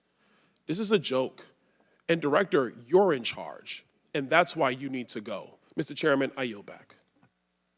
Chair now recognize Mr. Goldman from New York. Thank you, Mr. Chairman. Director, I want to follow up and just understand a little bit why there is so much information about this out in the public, including some from you and your communications team, and yet you're here pursuant to a subpoena under oath in front of Congress, and you're unable or unwilling to answer some of those same questions. Can you just explain why you are answering so many fewer questions here than you have to the media? I'm answering the questions that I'm able to answer based on the fact that there are multiple ongoing investigations. But you have answered some of these questions previously, correct? To the public, to the media. Which questions? Well, did you have an interview with ABC News? Yes, I did. Okay. And did you explain the interaction between local law enforcement and the Secret Service, and that local law enforcement was responsible for securing the perimeter of the building where the shooter was? I said that the Secret Service is responsible for designing and implementing and executing the security plan, and that we rely on the assistance of our local law enforcement partners to assist us with that plan. Let me ask you something. Were you given any instructions about what you can and cannot answer here today? My ability to answer questions is solely reflective of the fact that there are multiple ongoing investigations, and I want to make sure that I provide accurate information that doesn't conflict with any of those investigations that are going on. So is it your view that you can't talk about anything that happened that day until those investigations are completed? My view is that I want to make sure that this committee and the American public gets correct and actual information. And so is it your view that that can only happen after the completion of the investigation? It is my view that when the investigations are complete, that we will be able to share that information. And how about before that? If I have factual information that I can share before that, I absolutely will. I'm guessing you have factual information as to when the suspicious photograph of the suspicious person was relayed to the Secret Service. There's a timestamp on that text message or whatever it was, correct? Sir, I'm sure you can understand that when you're dealing with text messages, emails, and other communications, the timelines don't always match up. Not really if they're time-stamped, but let me move on. Because you have acknowledged that this was a major security failure. Is that right? Yes. Do you acknowledge that it was a major security failure not to secure the rooftop of the building that the shooter shot from? I believe at this time that the rooftop was provided overwatch. I acknowledge that we are unaware at this time how the individual was able to access the roof. Overwatch meaning from other counter, sniper, other higher points? Correct. And so was it a failure then that when that shooter was on the rooftop, that Overwatch did not identify him before he fired his shots? I don't have the timeline of how the individual accessed the roof, where they accessed the roof, or how long they were on the roof. Let me ask a couple things quickly. You have testified here about all the resources that the Secret Service needed to deploy to protect the NATO summit and all of the leaders here. Is that right? Yes. Did you have to rely more on local law enforcement because of the NATO summit for this event? The Secret Service routinely works with local law enforcement at every event. It doesn't matter whether it is a NATO summit, NSSE, the RNC in No, but that's not my Milwaukee. question. Obviously, there's a natural give and take as to, I'm sure, how many agents you deploy and how much you rely on local law enforcement. Did you have to rely more on local law enforcement because there were fewer Secret Service assets available because of the NATO summit? No. I hope we get answers before the completion. I don't like the fact that the media has received far more answers than Congress has. If this is a function of getting your ducks in a row, I assume you have access to a lot of these reports and a lot of this information, and you should have come prepared here today. And I would just want to flag, Mr. Chairman, before I yield back, that I want to just point out one thing that my colleague from Texas was talking about. When he said he recreated this shooting twice with an AR-15, and he had a 94% success rate, 15 out of 16 shots. I don't know why that doesn't convince him that we should get rid of AR-15s, but clearly we need to do something about the prevalence of AR-15s and weapons of war on our streets. And I yield back. Chair now recognize Mr. Perry from Pennsylvania. Thank you, Chairman. Director, I guess 60 days is the time of the investigation. Is that the information that you've put out, or where did that come from, 60 days? Or is that just information that the committee members are talking about?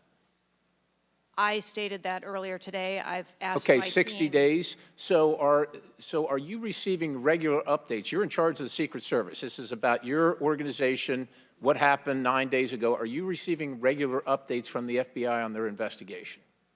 Yes, I am. So you know some things are true, some things are probably not true. We want to talk to you about the things that we're hearing about and find out if they're true. You've been in contact with the FBI, then you're getting updates on a daily basis, right? Yes. Based on what you said. Okay, so, and are you confident that the person in question, Mr. Crooks, was the only person firing that day against the president or the crowd? Is he the only one? I'm not asking you yet if he acted alone, but is he the only one, or can you say that with certainty to the American people? That is the information I have at this time, yes. Okay, does it appear he acted alone? That's the information we have at this time. Okay, now let's talk about the fact that he was noticed as a person of interest, of concern, suspicion, as you say. Your PI team, how do they stay in, there's a sea of people. How does the PI team get to that individual that's in question in the sea of people? How's that individual tracked? Our protective intelligence teams that work at our sites are paired up with a local police counterpart, and so they work in conjunction together. So they just follow them around, or let me ask you this. Looking at the site, you have multiple perimeters, right? You have the secure perimeter, the inside perimeter, you have multiple perimeters. Was the AGR so-called building the highest location affecting the site of the rally? Was it the highest location? I believe the highest location at the site was where our counter snipers were. What about the water tower positioned. adjacent? What about how high is the water tower? I don't have the height on the water tower. Okay, seems like water towers are pretty high, at least in the photo. It looks like there might actually be a building right behind the AGR building that is even higher than the building that Crooks fired from. You're familiar with cover, concealment, and defilade, right? You're familiar with those terms? Yes. So how would your sniper team or your PI team track the individual and give vectors to Secret Service on the PI team to get to that individual to question him? And how would you cover the defilade, the cover and concealment of low areas that you can't see from where your sniper team immediately adjacent to the president were sighted? How would you do that if you're not up on the high ground? So when our counter sniper teams go out and conduct an advance, they have a methodology and provide a grid system that our response teams are able to vector in if they see something that is troubling. So when Mr. Jordan asked about the assets that were requested, let me just ask you about assets requested. Were aerial assets requested for this event from either the Secret Service or state police or anybody else, drone, manned, otherwise? Aerial assets, were they requested? I can't speak to what the local just asking police if they were may requested. have conversations with the local police, but I can tell you that the assets that were requested from the Secret Service for the site that day were all granted. But were aerial assets requested? I didn't ask if you used them or what you used. Were they requested? Overwatch was requested and Aerial. that was provided. Is that aerial? Because Overwatch could mean on the water tower or not on the water tower. Can you be specific, ma'am? I'm running out of daylight here. I understand. If you're asking me about specifics, whether or not there was... Is it not clear what I'm asking you? Were aerial assets requested by the president, by Secret Service, by anybody? Were they requested? The Secret Service, we felt that we had a good plan in place. Okay, fair enough. How about K-9 assets with bomb sniffing or explosive sniffing capabilities? Requested. I didn't say they were present. Were they requested? Those requests were fulfilled. They were requested and fulfilled. Mm-hmm. So was the Crooks vehicle inside any of your perimeters? No, it was not. It was not. How did you... So it was not within the... It was not... So was there a device located on Mr. Crook's body to detonate the vehicle? That is the information that I have. So what would be the point of detonating the vehicle if it was not inside the perimeter?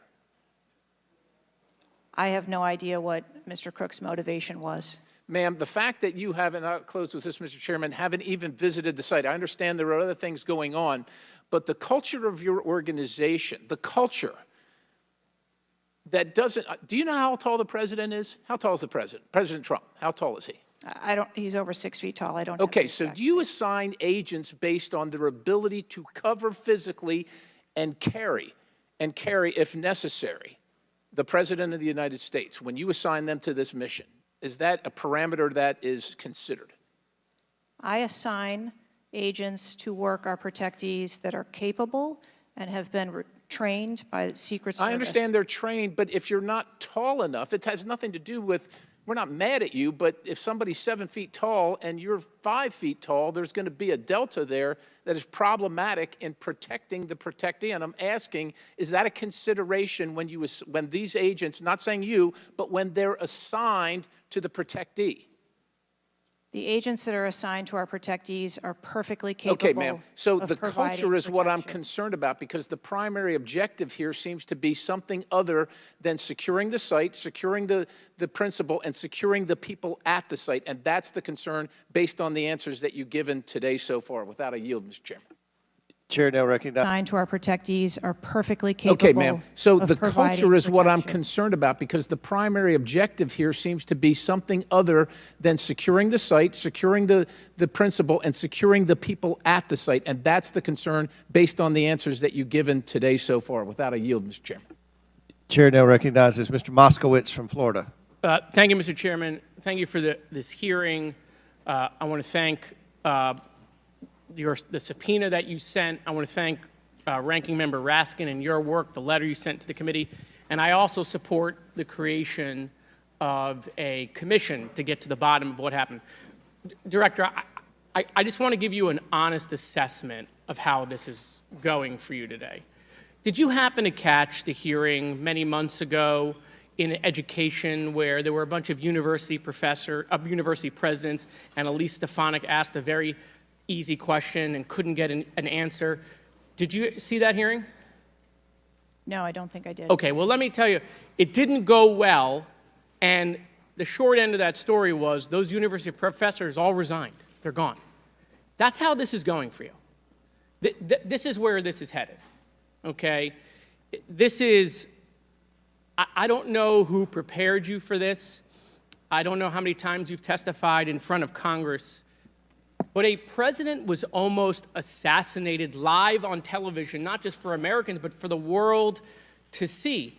And this being your first opportunity, I understand there's an ongoing investigation. I understand there's things that you can not talk about. But the idea that we're getting less than you did on television is something that Democrats, Independents, or Republicans are going to find unacceptable. My high school, Marjorie Stoneman Douglas, was on the list of mass shootings that Representative Raskin held up. That very day, the school resource officer, a police officer, did not run into the building. He hid in the stairwell while the shooter was in the building. He stayed outside, never helped. Okay? He also directed other officers who showed up on the scene not to go into the building. When it was determined that the failures in response and training, and that the sheriff fired nobody in his agency, Governor DeSantis then removed that sheriff. I supported the removal. So here's my question. You said there's going to be accountability. I understand you don't want to give us names. When you say that, are you telling the committee that once it's concluded, you're prepared to fire the people on the ground who made poor decisions that day? I'm prepared to take the actions necessary. No, that's nonsense. Okay? Accountability. The failure was human. That doesn't mean they're bad people. It means they failed that day, and a former president was almost assassinated. Okay? Are you prepared to fire the human failure on the ground? Yes or no? When you have the names of where those failures were, they're people. It's not like a piece of technology failed. It was people who failed that day. Are you prepared to fire them? I don't have an answer as to whether it Well, was then how can there be people- accountability if you're not prepared to fire someone? And the reason why your name is going to be the person who's held accountable, the reason why members in this committee are calling for resignation, and I join in that, or for the president to fire you, is because you're saying there's going to be accountability, but you can't commit that people are going to get fired. Let me ask this question a different way. If Trump had been assassinated that day, if the gunman had succeeded, okay, would you have come and tendered your resignation?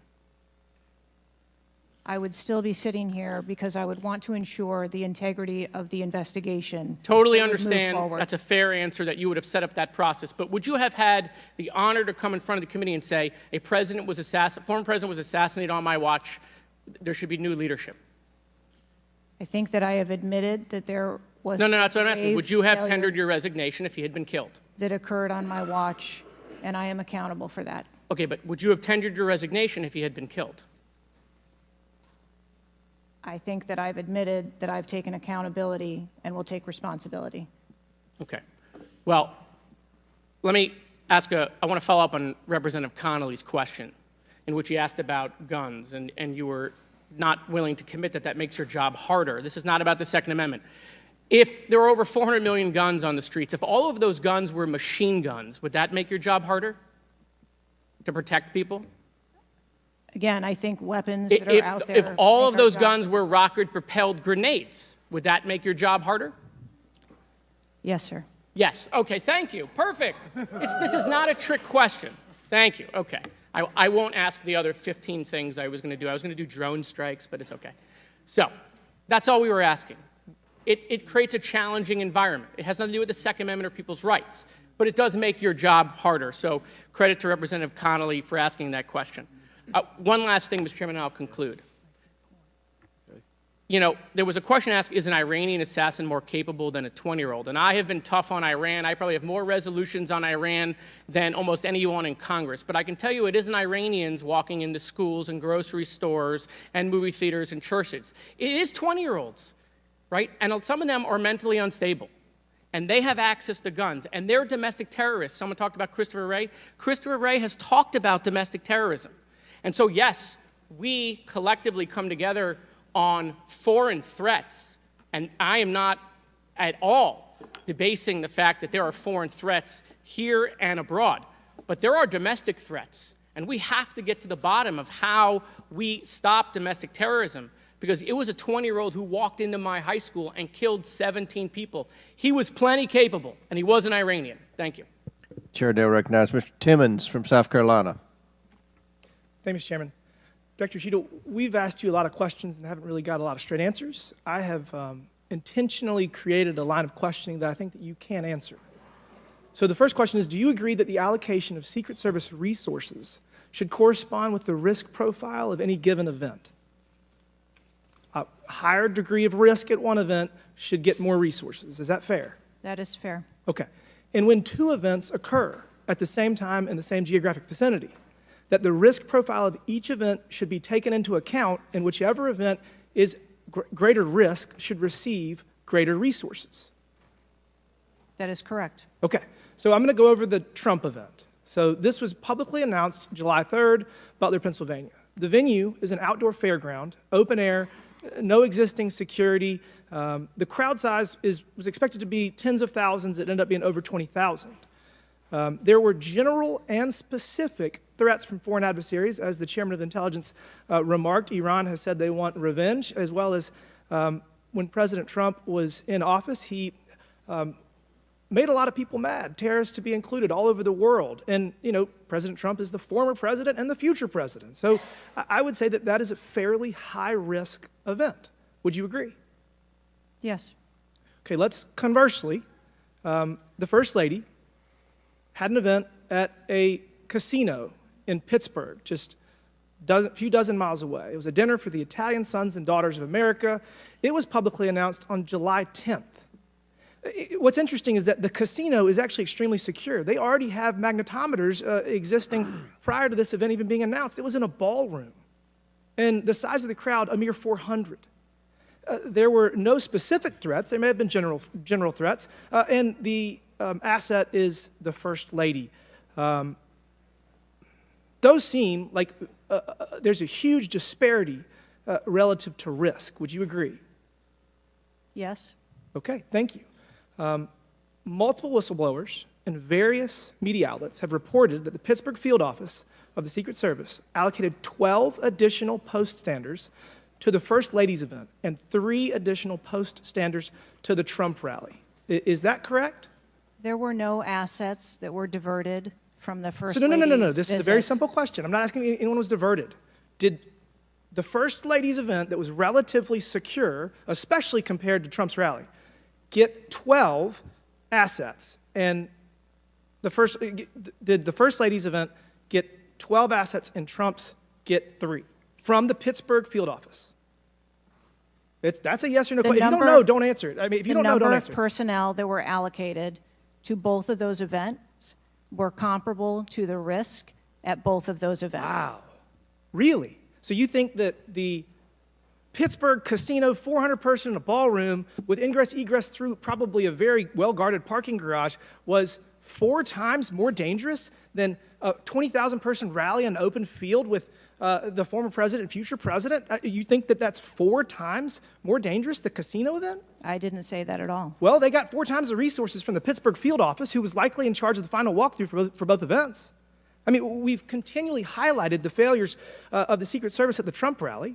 And, you know, you have the former and future president getting shot. You have multiple injuries, 1 fatality. And I would have to think that if we had 9 more post standards, 9 more individuals that have the training and the integration into the Secret Service defense of Trump at that rally, that I have a feeling that Crooks would have had somebody come say hello to him before he fired a bunch of shots. Do you think that's possibly true? There were significantly more assets and resources available at the former president's event than there were at the First Lady's Who made the event. decision to deploy 12 post standards to the casino where the First Lady was having a 400-person dinner and only 3 people from the Pittsburgh field office to the 20,000-person plus Trump rally? Who made that decision? There were additional Secret Service resources available at the former President Trump's event. Who made the decision to deploy 12 to the First Lady's event and 3 to the Trump event? The allocation of resources is decided based on the availability of personnel and their location and where they are, but there were sufficient resources What did you just that say? were given to Did you just the say there were former sufficient president's resources? President Trump event got that shot. day. Someone got killed. There were not sufficient resources, clearly. There was And it a gap. doesn't take 27 years of experience to know that. And whoever made that decision, it probably wasn't you, needs to be fired, and then you need to resign because this is absolutely unacceptable and you've lost the trust of the American people. With that, Mr. Chairman, I yield back. Gentleman yields back. Chair now recognizes Ms. Tlaib from Michigan. Thank you so much, Mr. Chair. Thank you, Director, for being here. You know, when we hear the headline, a 20-year-old young man with access to an assault weapon commits an act of mass violence, I mean, we've heard this before, over and over again. But the unfortunate thing is that my residents don't get a committee hearing. We have not had one committee hearing about the over 260 mass shootings that we've had, killing hundreds of people, injuring hundreds, changing their lives forever. And don't get me wrong, to many of my colleagues, I mean, I watched, and even the pool of blood, the screams, it was horrific. But it made me think about the images I saw after mass shootings at schools, grocery stores. I mean, I think of Buffalo, New York at a supermarket where a racist gunman killed 10 shoppers with an AR. In El Paso, AK-47 style assault rifle killed 22. In Florida, in Parkland, Florida, 17 students and teachers murdered, again with an AR. In Pittsburgh, at a place of faith, Tree of Life Synagogue, 11 murdered.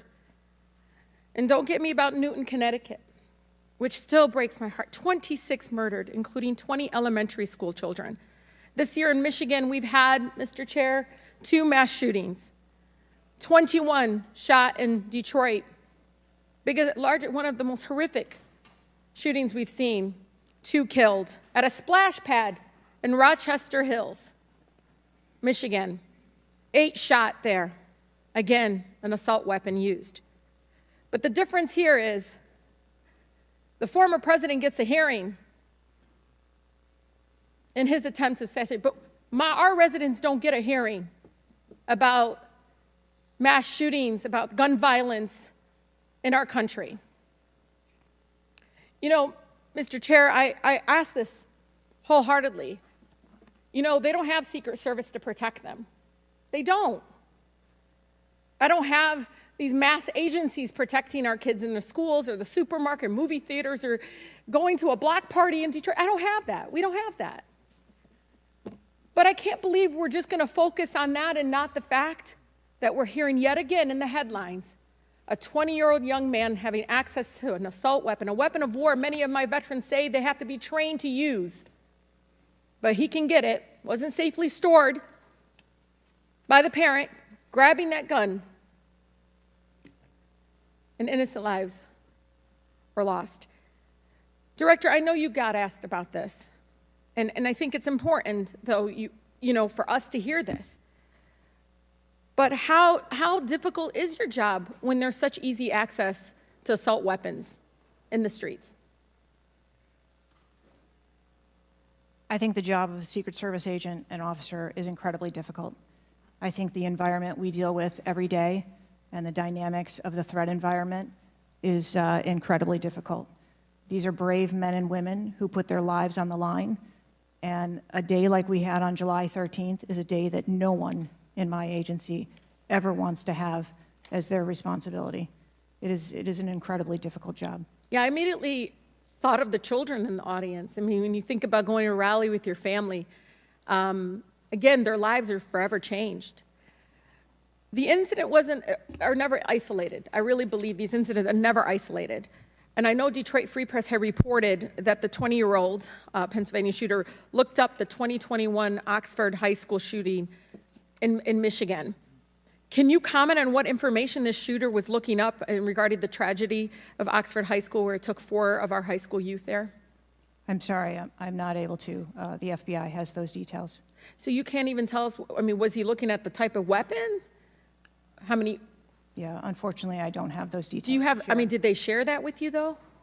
I don't have the full content of what his searches were. I think that they are still in the process of examining all of his devices. Okay.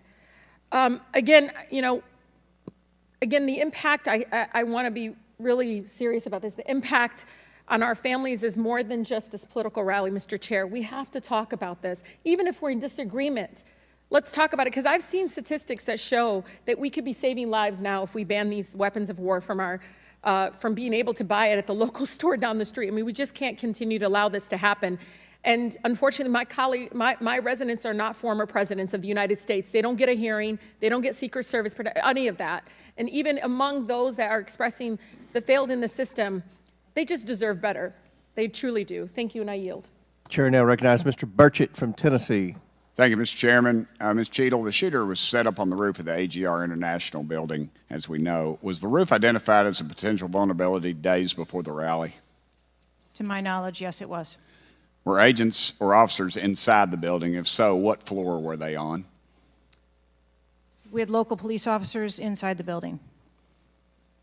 The roof looks like it's a tin roof. How did no one inside that building hear someone moving on top of a metal roof? I don't have the details of all of the interviews that have been conducted yet. When will you have those? I have been asking, and I want to have that information as soon as you do as Okay. well. Why did Secret Service fail to block the line of sight from that roof? I think that the Secret Service put together a plan where they were counting that roof in as part of their overwatch, and that was the plan that they had put in place that day. If you weren't going to put a security personnel on the roof, why not at least use drone technology or aerial surveillance to monitor the rally? There are a number of times that we do use drone technology. I'm not speaking specifically to this event and what was utilized or not. There are times when drone technology is available and helpful at events, and there are times when it is not appropriate. Do y'all use Signal? Do you personally use Signal to communicate with any official from the White House? Signal on your phone? Oh, on occasion, I'm sure that there are people that use Signal, yes. Okay. Do you use it to speak with the White House? Use Signal? No, I do not. Okay. When was Thomas Crooks first identified as a person of interest? Let me help you. At 5:10, he was spotted with a rangefinder at 5:51. And when did Secret Service notice him? Again, I don't have those specific timelines, but it was a relatively short period of time. Let me help you. 5:52. Ms. Cheatle, why was President Trump allowed on stage 10 minutes after the Secret Service spotted a suspicious individual? That seems to me to be the worst thing of all. All the breakdown and all this communication, all the BS you've been feeding us here today or not feeding us, that seems to be the question. So as I've stated before, there are a number of events where suspicious people may be identified. That doesn't necessarily... Ma'am, I submit to you, you got a guy who's going to be the next president of the United States. He's on stage. I've been to these events. We've all been to these events. A car backfires, and there's a 15-minute dadgum wait. That's not acceptable. Did the Secret Service tell President Trump they'd spotted a suspicious individual before he was shot? I am unclear as to what the communication was with the former president at that time. I'll take that as a no. Did y'all deny President Trump's request for more security, yes or no? And when was the most recent request for additional security? The rally request for security, all of those requests were fulfilled. And were there any personnel redirected to Jill Biden's rally? No. Who made the decision on the direction of agents at either one of those rallies? I'm unclear as to your question on the direction of the agents. I said, who directed those agents to be at Ms. Biden's rally or President Trump's rally? The specific agents. So there is a methodology in which agents are available for assignments, and they are assigned based on either geographic location or logistics or flight. Ma'am, I appreciate all that, but that methodology about got President Trump killed. Was the security detail guarding President Trump a temporary detail? The personnel who are assigned to the former president's detail are assigned to him. Why was there a different detail on the opening night of the convention than the detail that was guarding him in Pennsylvania? The president has a very large permanent protective detail assigned to him. They work shift work, and so it could be that people you saw at the rally were not working the same shift the day that he was. I can assure you, ma'am, somebody that's a lot shorter than the president was not at the convention, and the people that were cowering down behind the mass of agents that were on top of the president were not in the convention hall. At least I didn't see them. You can't seem to answer a single question about an ongoing investigation, ma'am, and you don't know when the information will be released publicly. Are you waiting for the administration to sign off? No, I am waiting for the results of the investigation, at which time Okay. Let me ask you one more question. You found explosives in the shooter's possession. Is that correct? The FBI found explosives. Do we know who directed this young man how to make those explosives? I believe that the FBI is still looking into that on their investigation. Ms. Cheatle, you said that the buck stops with me, and I agree. I don't think you should resign. I think you should have been fired. Ma'am, you are a DEI horror story. I've told my daughter multiple times, my wife and my daughter, we talk to her all the time about how she's going to succeed in life. She'll succeed in life by achieving. Ma'am, you have not achieved today. You've let the American public down. If it was up to me, you'd be gone. Thank you, Mr. Speaker, Mr. Chairman. Chair now recognizes Mr. Crockett from Texas. Thank you so much, Mr. Chair. And let me just pick up where my colleague from Tennessee left off.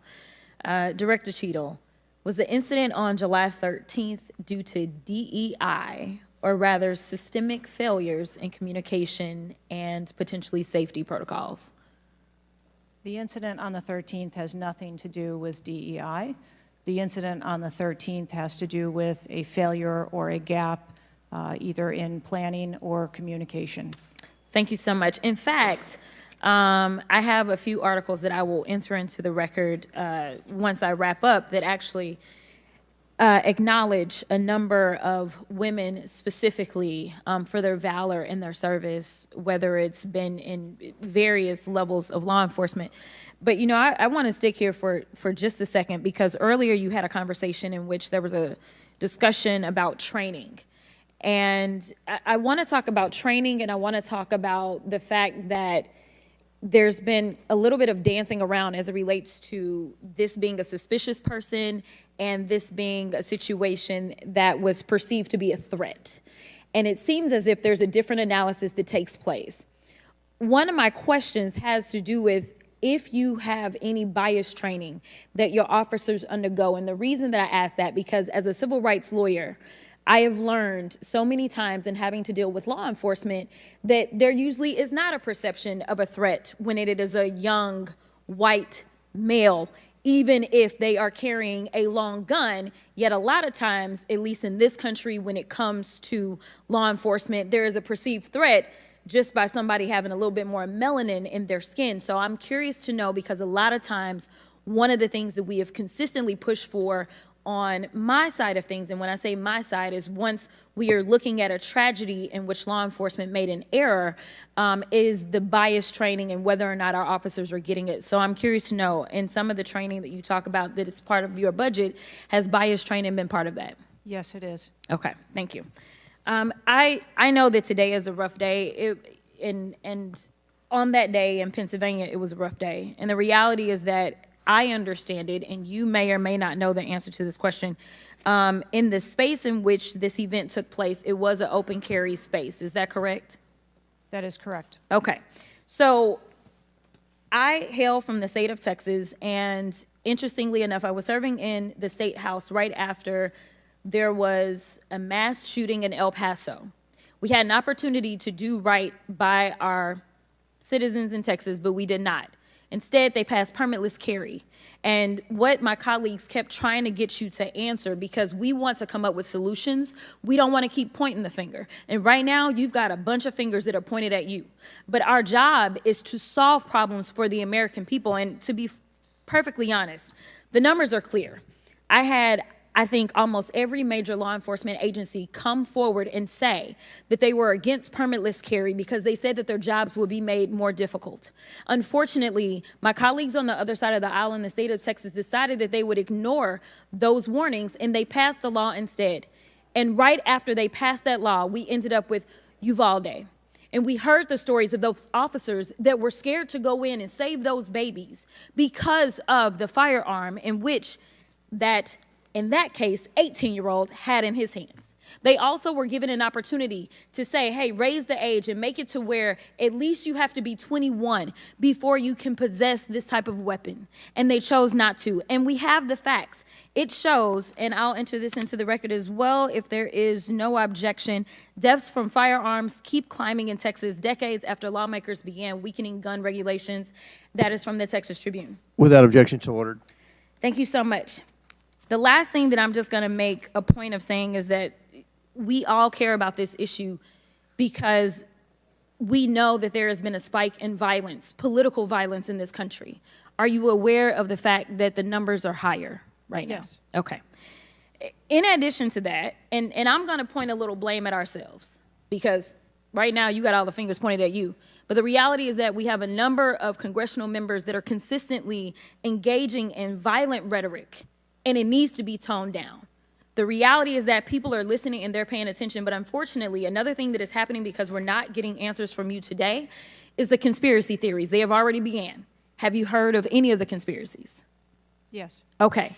The problem with these conspiracies is that when people believe that, say, the president of the United States ordered a hit, or they believe it was an inside job, or whatever conspiracies they believe because they don't have any facts in front of them, that potentially incites the next level of violence at the next event in retaliation for this. So we are only begging for your job as it relates to being the director, as well as the men and women that you are protecting as their director, that you keep them safe by making sure that the American people have the information that they need so that they can feel as if Secret Service is on the side of the American people. And ma'am, I don't doubt that Secret Service is on the side of the American people. But right now, so long as these conspiracy theories continue to fester, it is going to make your job that much harder. Thank you so much, and I yield.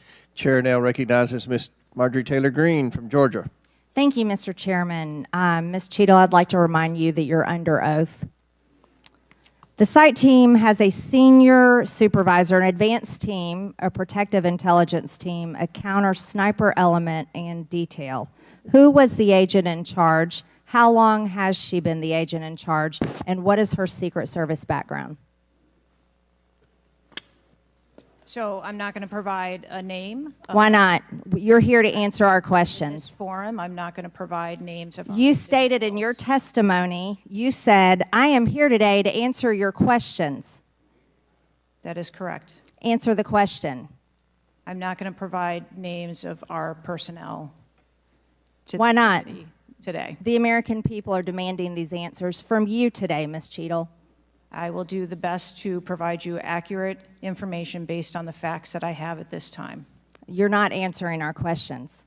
The advance element coordinates with other intel or law enforcement partners, identifies threats and weaknesses at the sites and movements. We'd like a copy of the advance report. Have you brought it here with you today? We will comply with the request for the documentation that has been requested. When will that be, Ms. Cheatle? Because you should have brought it today. I am certain that our personnel are working on obtaining all of that documentation. I don't believe you, and neither do the people watching this hearing. You're not doing well, as Mr. Moskowitz informed you. You've been sitting here for over 3 hours, and I have you know the entire country is demanding you resign and demanding that you be fired if you do not resign. Things are not going well for you. You need to answer the questions. Was there a protective intelligence team, and what technical resources were utilized for that event, specifically drone or helicopter assets?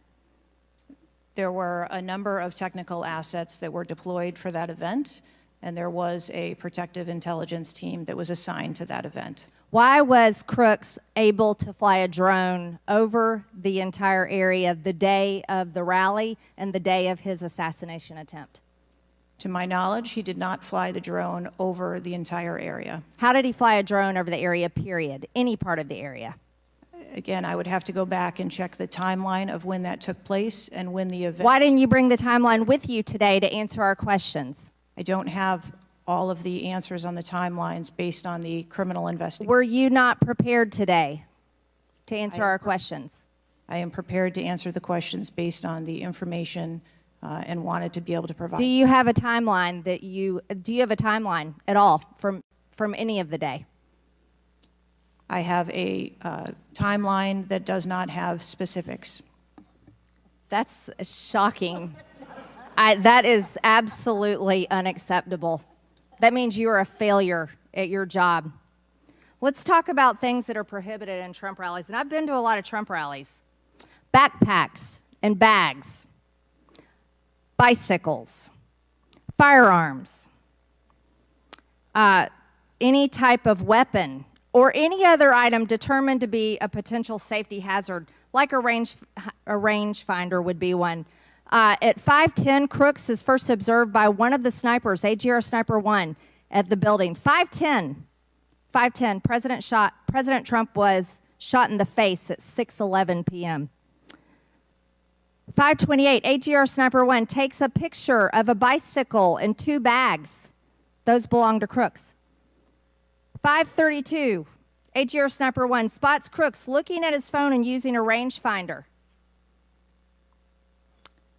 5:55, Butler ESU Command confirms receipt of photos and states they have been relayed on. 6:05 p.m., AGR Sniper 1 later communicates that Crooks is seen moving northeast in direction of Sheets and that Crooks has a backpack.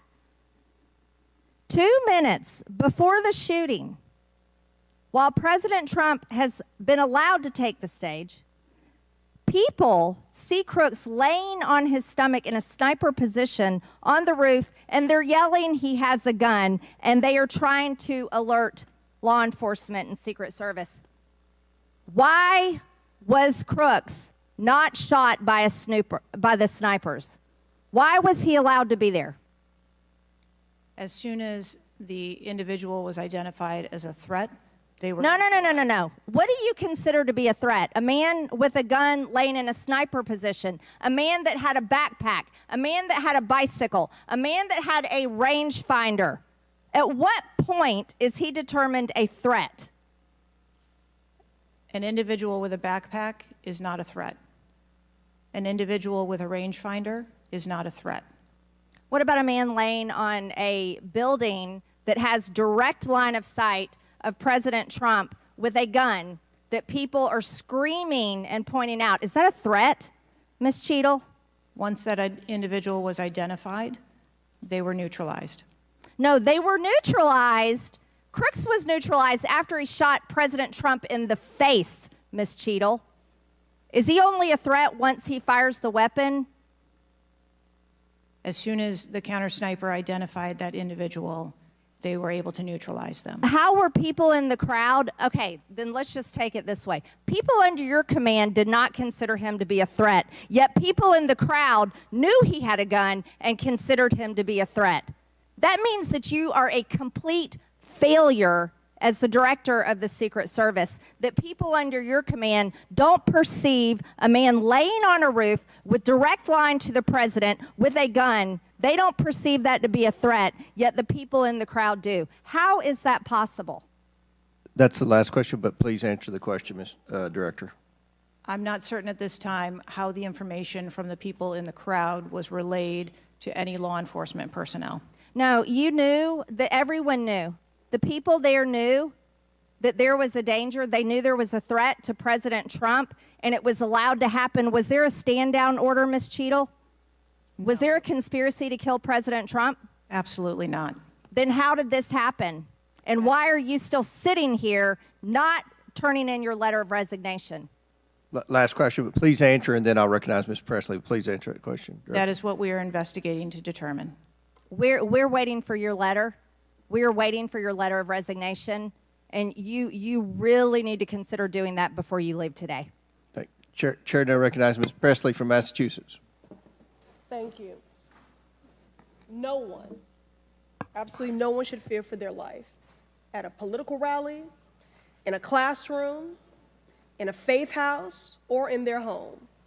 We must do something about political violence in all its forms and gun violence in all of its forms. Now, Director Cheatle, you have noted that numerous investigations are ongoing related to the Secret Service response and that we can expect a report in the next 60 days. With the election nearly 100 days away, that is an unacceptable timeline, and it makes people less safe. It also allows my colleagues across the aisle, Republicans, additional time to spread dangerous misinformation which also puts people in harm's way. Some Republicans have exploited this moment to continue to attack progress towards racial justice and gender equity in America. Disappointing, but not surprising. I hesitate to repeat their racist and sexist tropes, but in summary, Republicans have wrongfully and shamefully stated that hiring women and people of color hindered the response to the shooting. Now, this is part and parcel of Republican strategy to constantly attack necessary diversity, equity, and inclusion efforts, to undermine the contributions that women, people of color, the disability community, and others make to this country each and every day. And it is disgraceful. In the wake of gun violence and tragic loss of life, Republicans are ignoring solutions like gun safety reform and instead trotting out sexist tropes. Can't say I'm surprised. I ask unanimous consent to enter into the record reporting from CNN titled "Right-Wing Media Figures Blame Women in Secret Service and DEI for Security Failure in Trump Shooting." Without objection to order. This article quotes members of Congress and others that plainly accuse DEI and the hiring of women as a liability for the Secret Service. Women have been an integral part of the agency since 1971 and are held to the same standards as their male counterparts. To use them as a scapegoat during a time of crisis is shameful and it is dangerously divisive. In fact, based on recent publicly available demographic data of the agency, the largest demographic groups among special agents are white and male. But to right-wing extremists, the truth doesn't matter. The lies they tell to advance their anti-diversity agenda, which is a key theme throughout Project 2025, will only make the American public less safe and more divided. And every day, Director Cheatle, that you fail to give us answers, they are given more oxygen to make their baseless claims that women and people of color are responsible for tragic events. And that is dangerous too. Thank you. And I yield my remaining time to Ranking Member Raskin.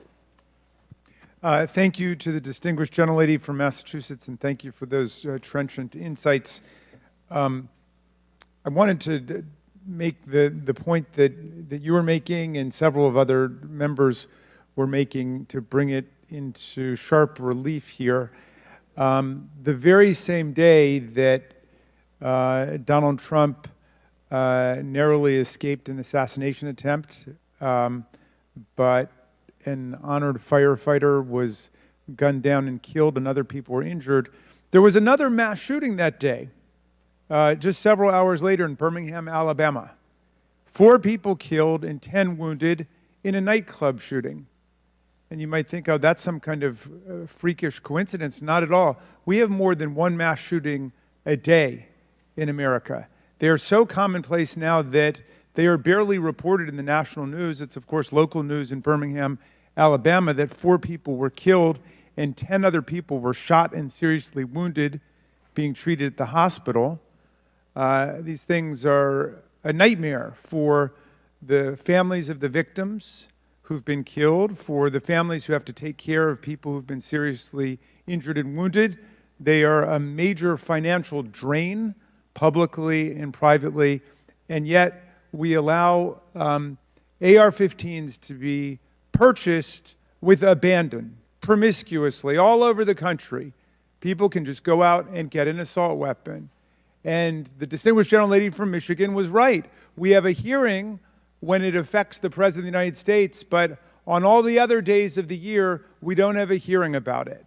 And I think it is because of an honest disagreement we have about the Second Amendment. There are some people who think the Second Amendment means you've got the right to arm yourself with whatever weaponry you need to overthrow the government of the United States, and we reject that as a false interpretation of the Second Amendment and a false interpretation of the Constitution.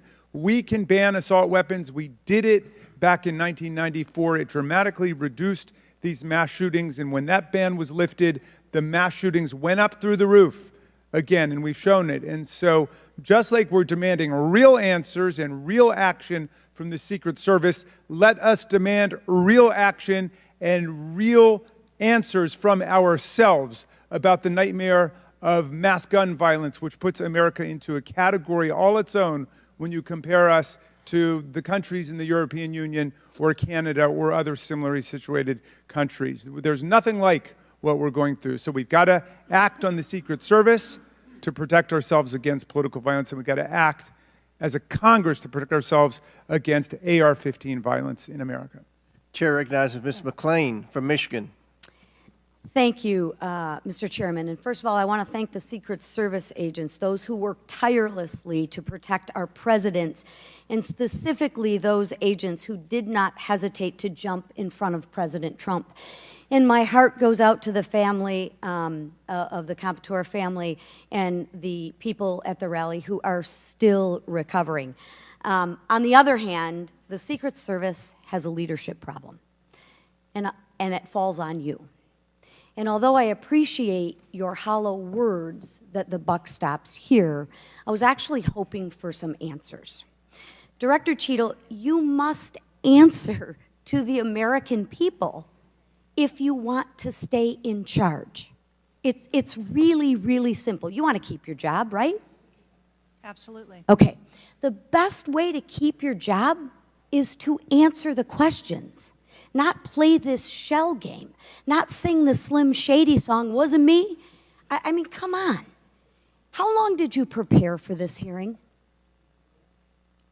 I've been preparing for this hearing over the weekend and into last week. Okay, 5 days, 6 days? As soon as I was notified. And how long was that?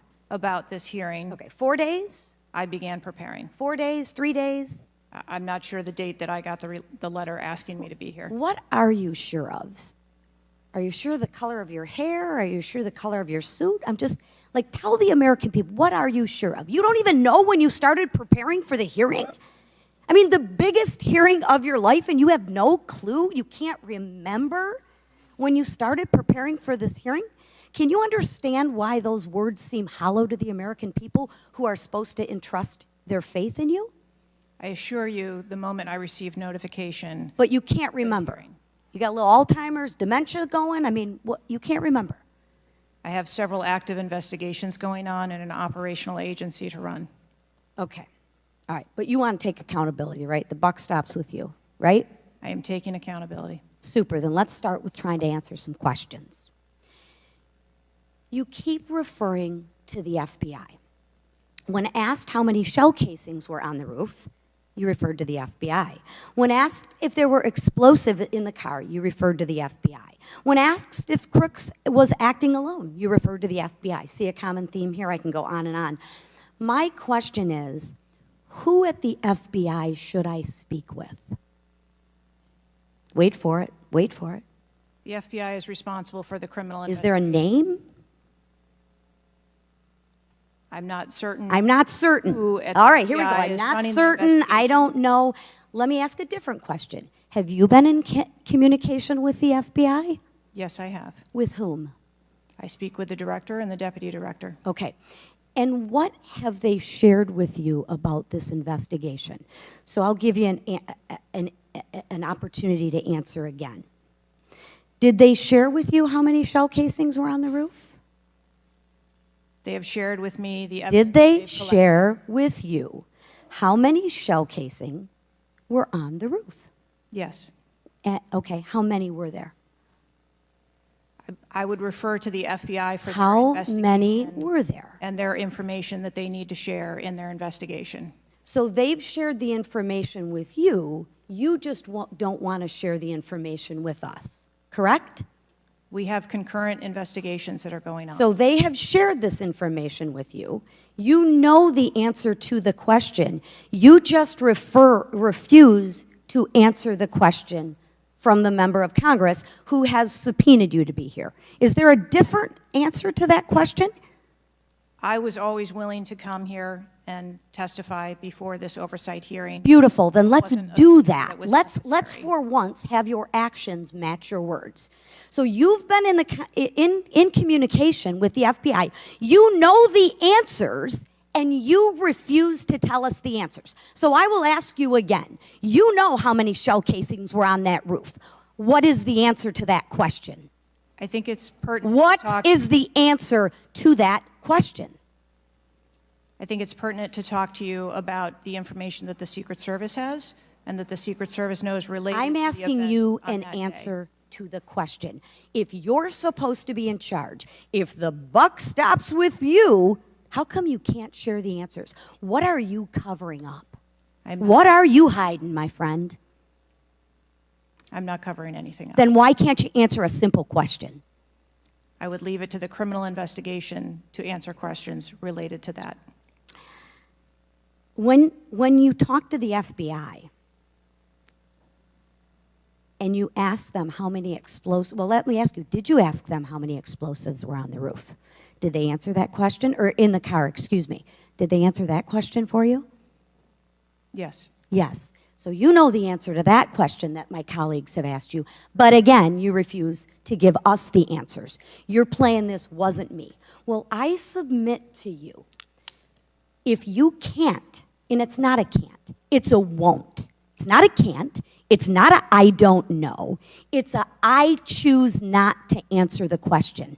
Well, let me tell you, Ms. Cheatle, if you're going to lead, you need to lead. If you want to be in charge, then answer the question or step aside and have someone with the courage and the guts to answer to the American people the questions that they deserve answers to. And with that, I yield back. Chair now recognizes Ms. Boebert from Colorado.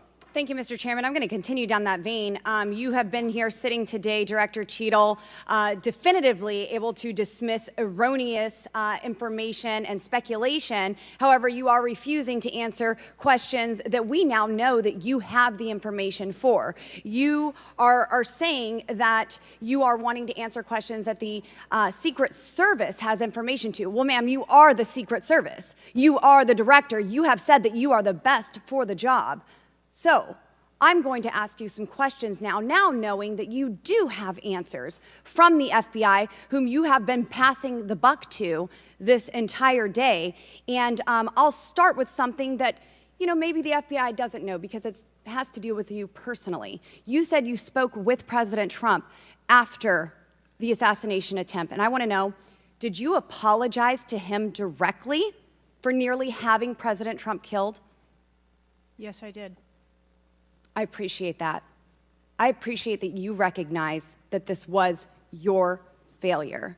Now, since the assassination attempt, you are under oath, reminding you, have you communicated with anyone at the White House on an encrypted messaging app like Signal? Yes or no? No, I have not. Are you willing to surrender your personal phone for analysis? If I am required to do so. Okay. I will look into making that request because I would like to see your personal phone to see if you're communicating over encrypted messaging apps. Have you ever turned down enhanced security requests from Donald Trump's detail, his special agent in charge, Sean Curran? Have you ever turned that down? No, I have not. Have there been, has your team, has the Secret Service? Maybe not you personally. I believe, as I mentioned earlier, there are times when requests are made for And you assets, have denied them. They have been denied. And a denial doesn't Has the Trump necessarily campaign mean, made requests for additional assets that have been denied? Denial doesn't mean vulnerability. Have there been additional requests for enhanced security at Mar-a-Lago? We have made a number of enhancements to. You confirmed that there were bomb-sniffing dogs that were provided. You failed to confirm if there were aerial security surveillance assets that were provided. So yes or no, was that provided? At the rally? At the rally, yes, ma'am. We had Overwatch provided at the rally. You've confirmed that the assassin was identified as suspicious 57 minutes prior to the shooting. Was the suspicious individual ever approached by an agent? Was any contact ever made with him? Not to my knowledge. Is that the standard protocol for someone who is identified as suspicious? The protocol would be to locate the individual and. And you said that he was located 2 to 5 times approximately? No, I said that the information was passed potentially somewhere between 2 to 5 And he was never times. located by an agent? To my knowledge, that individual was not located by an agent. We have dozens of rally goers who have identified him, and not one agent on the ground. There are many, many, many agents on the ground, local law enforcement, Secret Service. No one was able to identify him and have sights on and see him. What I'm saying is that the agents that were on the ground at the time, I have no knowledge that they were able to interview him or locate him. Thank you. Was there a local law enforcement officer who approached the roof and saw the shooter and saw that he was present on the roof? That is the information that has been shared with me. Have you spoke to that local law enforcement officer? No, I have not. Are you going to? It is part of a criminal investigation that the FBI is interviewing those individuals. Were agents stationed on the water tower? No. Why? That would not be something that would be included in a security plan. Has the man who is reported to have been present wearing a gray suit, who allegedly requested a photo of the dead body of the assassin on top of the AGR roof, been identified? I don't have that information. Is that something that you've heard of? No. Were ATF agents present at the rally? To attend or to work? To work. Not to my knowledge. How long did the counter sniper have crooks in his sights before the shooter opened fire on President Trump? I don't have that specific timeline. Will you be able to tell us if he communicated with other agents on what he was seeing through his sights? Once I have that information, absolutely. Because we need to know why he waited for multiple rounds to be fired at President Trump before the threat was neutralized. We need to know if he was given an order to hold fire. Now, it's you've excused the roof of being unmanned because of the slope of the roof. Do you continue to assert the slope of the roof as a credible reason for leaving this position undefended? First, I'll go back and correct that there was no order to hold fire. Our agents and officers have the ability to neutralize a threat at the time that they see it. I'm sorry, you don't know the communication that was taking place or how long he had him in his sights because you haven't spoke to him, but you do know that there was no order to hold fire. I can tell you the way that our personnel are trained. They are trained on the use of force scale, that when they see a threat, they are authorized to neutralize that threat. They don't have to ask for permission. You excuse the roof being unmanned because of the slope. Do you stand by that assertion? The roof was not covered with an individual on it because there was overwatch provided. Apparently not. No, there was no overwatch provided. This is very evident. President Trump was shot. A man died. There was no oversight provided. I find this rather maddening, especially now knowing that you do have answers from the FBI, who you have been passing the buck to this entire hearing, not answering a congressional hearing, members of Congress, while you are under oath and under a subpoena. I find it maddening that the director, that our country has come centimeters away from oblivion under your watch. You have answers. You are refusing to give those to us, directing us to the FBI, and this entire thing is a waste of time. You are responsible for the loss of a life and the shooting that took place on President Trump. You do need to resign. This is bipartisan. You need to be fired. You do not need to hold this position. You are not the best for this job. I am over my time, but I cannot tolerate your watch any longer, and I'm going to continue to call daily for you to be removed from your position, ma'am. Chair recognizes Mr. Fry from South Carolina. Thank you, Mr. Chairman. Director Cheatle, how long have you been with the Secret Service? 29 years, right? That's correct. And how long have you been director of the Secret Service? Just under 2 years. During your tenure as director under the Secret Service, I know we're here today to talk about the assassination attempt on President Trump, but how many other security lapses have occurred with protectees under your watch? I don't have a specific number, but there have been some lapses. There have been other lapses. Was one of them Jake Sullivan? Yes, sir. What happened there? There was an individual who was able to access Mr. Sullivan's residence. His residence. A protectee, somebody was able to break into his house. And what happened? Did anyone get fired because of that? There were individuals who have been reassigned. Reassigned. What other steps have taken? What I'm seeing. What other incidents have occurred other than Jake Sullivan?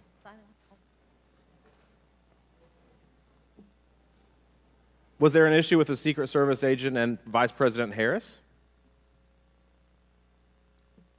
I would not call that a security incident. Well, it seems to me, I mean, you have security lapses with President Trump. You have security lapses with Jake Sullivan. You have issues with your personnel related to Vice President Kamala Harris. There seems to be a repeated theme here. Would you not agree with that? I think that we are talking about separate categories of incidents. Well, I would disagree with that. I think there's a repeated theme when you've got protectees and you're not upholding your core mission. Let me ask you something else. Does the Secret Service routinely record communications between and amongst detail? Radio communications? Any communication? Email communications are captured, as well as text messages, and then depending on the detail, radio communications are recorded. Does the Secret Service have recorded communications from the July 13th event? We do not have radio communications from that day. But you have text messages? We do have emails and text messages. Emails, okay, great. Does the head of the Trump detail or someone else embedded in this detail have command decision-making authority, or do they need to seek authorization from someone outside that detail? The head of the detail has the decision-making authority for things that are necessary for that detail. Is that standard for protection details? Yes, it is. Okay. Let me ask you something. During campaign events, is it common for the Secret Service to utilize other agencies? Yes, it is. What other agencies would be providing assistance to the Secret Service? There are a number of other agencies that provide assistance to the Secret Service during campaigns. We utilize personnel from the Department of Homeland Security. We utilize personnel from the Department of Defense, and we utilize local law enforcement partners. Are you on the same radios? Do you provide the radios to all the assets that are taking part in protection of an event? We provide radios to the personnel from the Department of Homeland Security that are assisting us. But not local law enforcement? Local law enforcement is working on their own radios. Are you on the same frequency? We ensure that we have counterparts in the security room, and so the local law enforcement will place one of their personnel in the security room with our personnel so that we have interoperability communications. Let me ask you something just about the timeline, because I think this is really interesting that we can't nail that down. I mean, I think there are lay people out there with more knowledge about the timeline than you seem to come before a subpoena in front of Congress. Was Mr. Crooks observed at the AGR building prior to the shooting? He was observed on the grounds outside of our perimeter prior to the shooting. At approximately what time was that? You don't have to give me the specific minute, but at approximately what time was that? I believe it was about 45 minutes or so prior to. Did the sniper team take a photo of Mr. Crooks? The local team did, yes. So it was a local team and not a Secret Service sniper? That took the photo. Okay. And did he relay that photo to Central Command? Again, it's an active ongoing investigation, so I want to make sure that I'm factual with the route that photo took and who that was disseminated to and when. What time did when did Mr. Crooks' status go from a suspicion, a person that was under suspicion, to a threat? When did that happen? And maybe not even a specific time, Director Cheatle, maybe a certain event that happened that transformed him from a person of suspicion to a threat. When did that happen? To the best of my knowledge, based on what I have been told thus far, it's approximately 5 minutes to where individuals relayed that there was an incident being worked at the 3 o'clock of the president. So former that was, president. but it was before the shots were fired? That is correct, but again, it was not phrased as a threat. It was just that something was being worked. Yeah, but my question is, when did he become, when did he transform from suspicion to threat? Because they're treated very differently. People can be suspicious, but they're not a threat until a certain point in time. So when did that happen? I believe that it was seconds before the gunfire started. Seconds. My gosh, we actually have a few questions that we got answered today. Listen, I'm going to wrap up here, Mr. Chairman, but here's the frustration that people have. The buck stops with you. You've said that yourself. But the problem in Washington, D.C., it is the only town in America that you can be so bad at your job that you actually get a promotion or don't get fired. You have not been able to answer the number of agents, whether or not requests were denied on additional security, whether or not law enforcement were able to engage before the shooting with the assassin, how he got on the roof, how the rifle got on the roof. You can't tell us how many shots he fired, whether the casings were recovered. You can't tell us anything about his cell phone. You can't tell us whether the rally was supposed to be postponed, given the intelligence that you were receiving. You can't tell us whether the car had a bomb. You can't even tell us his motive. And the American people are incredibly distrustful because it has taken 9 days to even get a scintilla of evidence out of you. Maybe if I was CNN or ABC or NBC, I would have gotten much more thorough and accurate information, but we have not received that in a subpoenaed hearing in front of this Congress. That is why the American people are frustrated, and I echo the bipartisan calls on this committee and all across this country that you should resign, or maybe when the president wakes up from his nap, he can fire you. Thank you, Mr. Chairman. Chair now recognizes Ms. Luna from Florida. Director Cheatle, can you please give me the names of the individuals who are in charge of your con-op for the rally? I'm not going to release names. Can you give me the today. titles? And how many individuals? No. Nothing? We had a full advance team that was responsible for advancing How many the site. people are the final approval authority? There are a number of people Can you that give me a are number? engaged in approving Can you the give me plan. a number? No, I do not have Okay. a firm number. Can you just confirm whether or not, I understand this is an open investigation, but in order to dispel conspiracy theories, have you guys been able to subpoena the shooter's Discord records, or has the FBI, to your knowledge? I believe that the FBI is working on those. Okay. Is it factual to say that you have not ruled out that the shooter was working with other people or persons? Again, the FBI is conducting the criminal investigation into Can the you, shooter. at least in an effort to dispel conspiracy theories, can you confirm or deny that? At this time, we do not have that there were any other people engaged. So you believe he's acting alone? I do. Okay. Have you been made aware of multiple eyewitness reporting that there was a second shooter on a water tower? I do not have any information related to any second shooter. Okay, the reason I asked that is because according to testimony from multiple witnesses, they did report that. And again, to my understanding, there were over 40 sniper teams that were briefed by the Butler ESU. And I want to make sure that people are aware, if you're saying that there's not another shooter, that we are able to clear that information, because from this whole entire briefing, it doesn't seem like much information has been able to get out to the American people. So I'm trying to dispel rumors, as I'm sure you understand. Was it true that Secret Service was present at the Butler ESU briefing? There was a briefing between the counter sniper teams that were working Secret on the Service ground. present? Yes, to my knowledge. Okay, I want to read you a report from people that seem to be throwing you under the bus and stated that they were in attendance and that Secret Service was not in attendance at the security briefing, according to individuals with knowledge, to also include that the AGR building where the shooter Thomas Matthew Crooks was located was actually not a part of their security perimeter for that. So there was not Secret Service present. It seems as though that when you were asked earlier from Rep. Kristamorthy about whether or not Secret Service was aware of a threat, you had said no, they were unaware of a threat.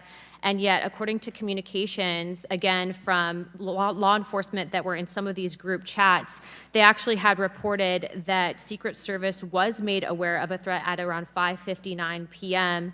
as a part of the command, including Secret Service, aware of messages and requests about information about the suspect's location. Can you please tell me if you have knowledge of that at all? Again, I think we're conflating the difference between the term threat and suspicious. But you guys did have knowledge at 5:59 p.m. according to those group chats, did you not? Of a suspicious individual. Okay. Chairman, in my opinion, according to some of the testimony today, I feel that you have perjured yourself in some instances, and so I'm going to ask for a full review of the transcripts by staff, and if you find that to be the case, I do ask that you bring perjury charges against the director. I will say this, it is very frustrating, and I've talked to my colleagues and we've said it to your face, that you have been up here basically stonewalling our ability to get the answers to the American people. And what I will also say is that every single member of Congress does not feel safe with you in charge. You have heard that, and I think that we are all sitting ducks with you in directing the Secret Service currently. But more importantly, it sends a message to our adversaries that we are not protected, and we are one of the strongest countries in the world, so you have essentially made us a less safe country because of it. As a result of that, I'm asking you to formally step down. I share my same opinions as my Democrat colleagues. And I also think that your efforts to bring forward a full investigation and report in 60 days is unacceptable. And as a result of that, I'm going to do everything in my legislative toolkit to ensure that that happens sooner rather than later. And I'm sure that you know that we brought a vote on inherent contempt against Garland for essentially blocking a congressional investigation, and I don't think that you should be any different. So I will say that I am just completely disgusted by your performance today, and I understand that you're probably in a position where you're being told not to testify, which is why we had to subpoena you. I think that goes back to Garland. But again, that is part of the flushing that we need to get out of Washington, and I would be happy to assist in that process. Chairman, I yield the rest of my time. Chair now recognizes Mr. Langworthy from New York. Thank you very much, Mr. Chairman, and I appreciate you bringing this hearing forward with a subpoena. Director, yesterday I made the decision to get in my car and drive to Butler, Pennsylvania in preparation for this moment and asking you questions about the events of the assassination attempt on President Trump's life. I've done several presidential events prior in my career, and I wanted to see this site with my own two eyes because I don't believe the video footage tells the whole story or looking at things on a diagram.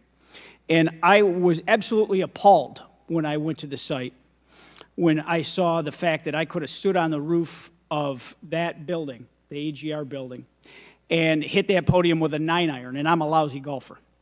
And the fact that that was not included in the perimeter is a complete dereliction of the duty of the U.S. Secret Service.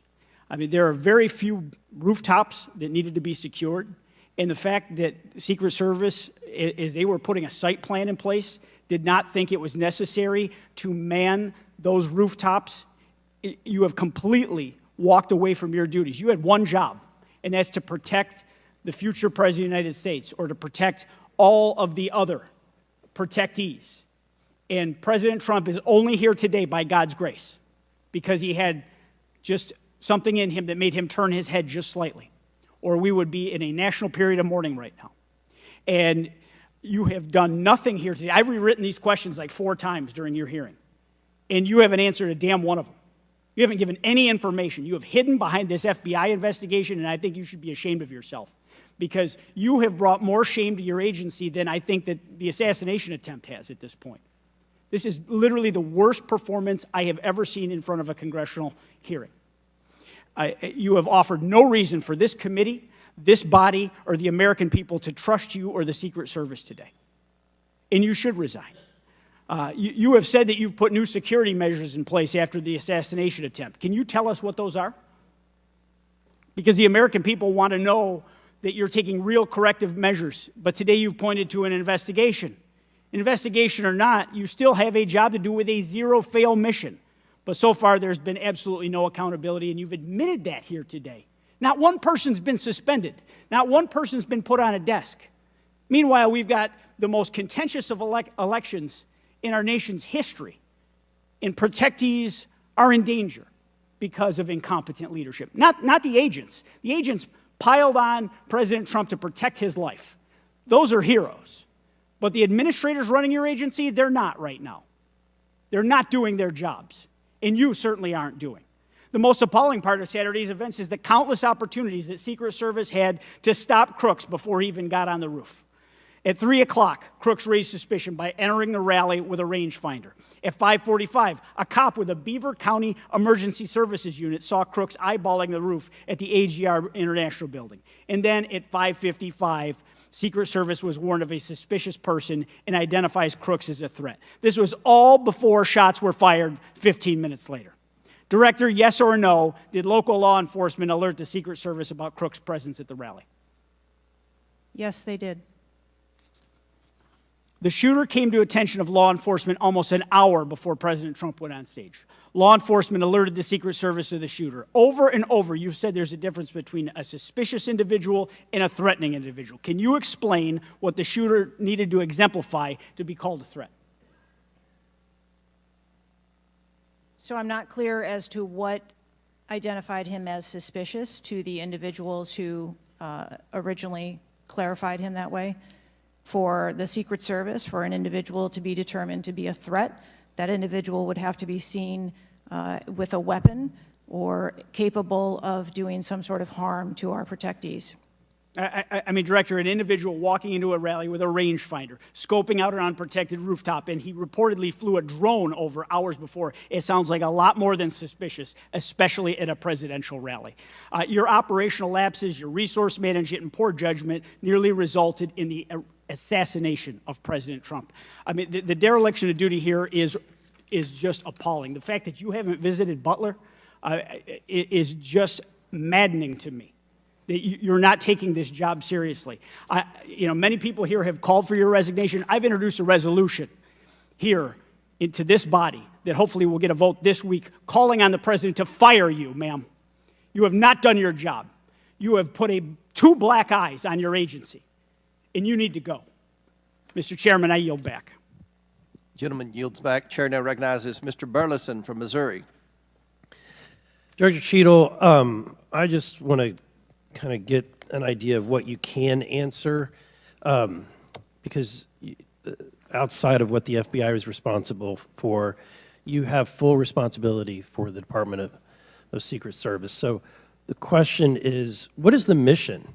Who defines the mission?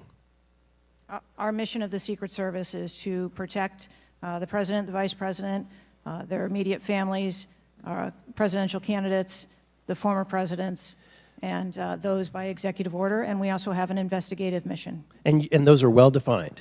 Yes, they Everyone within the agency understands the mission? Yes, they do. What about protocols and standards? Who defines the protocols and standards? We have a number of protocols and policies in place for the various missions that we have. So would it be safe to say that you failed the mission, the ultimate mission? I have stated repeatedly here today that there was a failure. What about specific failures within protocols and guidelines within the agency? Again, I am certain that the investigation that is being conducted internally as well as the external investigation. You said earlier in the hearing that there was either a communication, there was errors in communication or in operations. Could it be both? In both errors in operational decisions and errors in communications? I think the investigation potentially could identify both. So I want to talk about communications. Representative Boebert asked earlier about using encrypted apps, that you said you have not used, I guess, Signal. Have you used any encrypted app to communicate from your personal device? I do, on occasion, use encrypted apps to communicate. So you use some form of an encrypted app to communicate with people within the federal government, with local law enforcement? Whom are you communicating using the encrypted apps?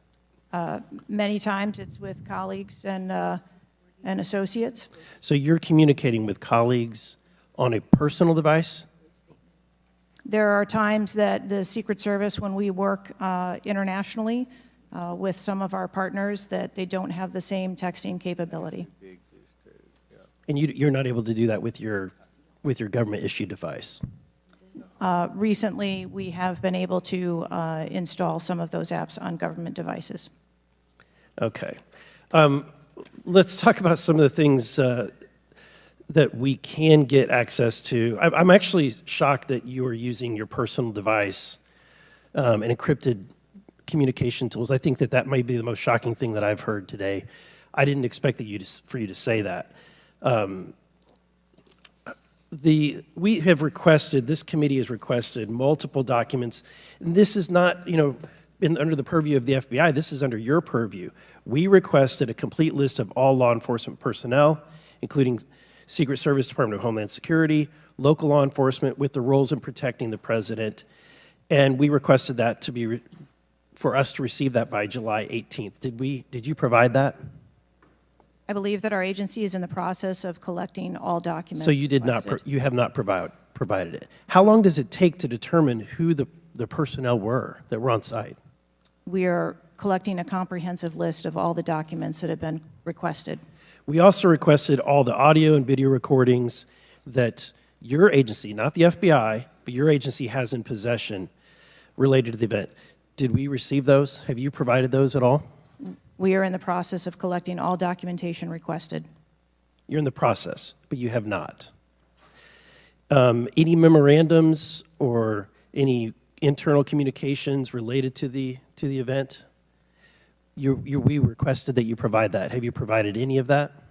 We are in the process of collecting the information that has been requested. Okay.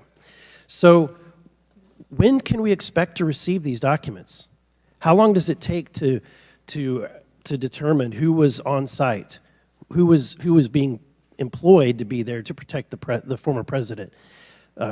When can we expect that? How many days does it take to provide that information? We want to make sure that we have a comprehensive accounting of all of the documents that were engaged in that day, and we will make them available as soon as possible. I think transparency is the key here.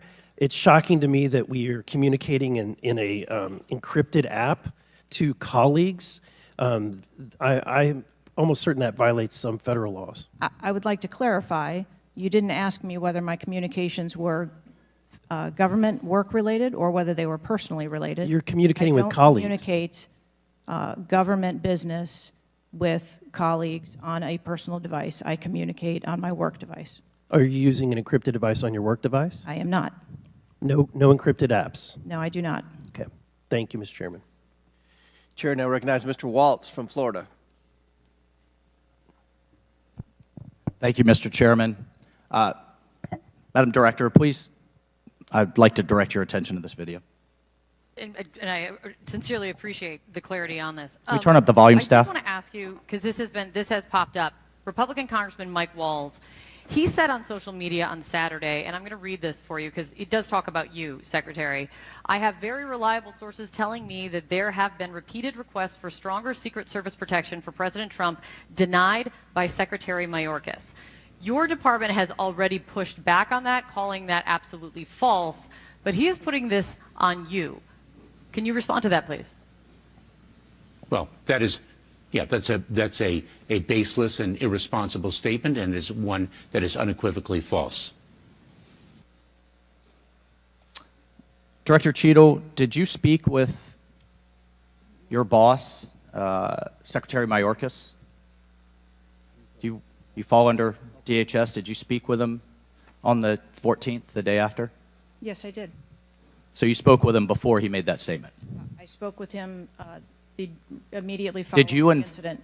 Did you inform him that all requests for additional resources for President Trump had been fulfilled? Or that it was false to say they had been denied? I informed him that the request for that rally that day had been fulfilled. Okay, you continue to answer that very carefully, because I made a broader statement. The agents that came to me made a broader statement that his permanent protective detail for years now have been asking for more. Is that correct? I do not have specific incidents of those requests. Is it correct that they've been asking for more? I have heard the same reports that you have. Without having them in front of me, I am unable. Those requests are made in writing. I mean, the agents are telling me they make them in writing. This isn't a verbal agency. Things are made in writing. I understand what you're saying. I don't have those requests in front of me here. I'm not asking if you have them in front of you. Are you aware that they were made? As I said earlier, there are times when requests are made, and depending on the availability of assets, or if there is a way that So there were times when they were denied? If there is a way that vulnerability can be mitigated in a different way, then that is why the So Secret there are Service- times when they were denied That is- for a variety of reasons.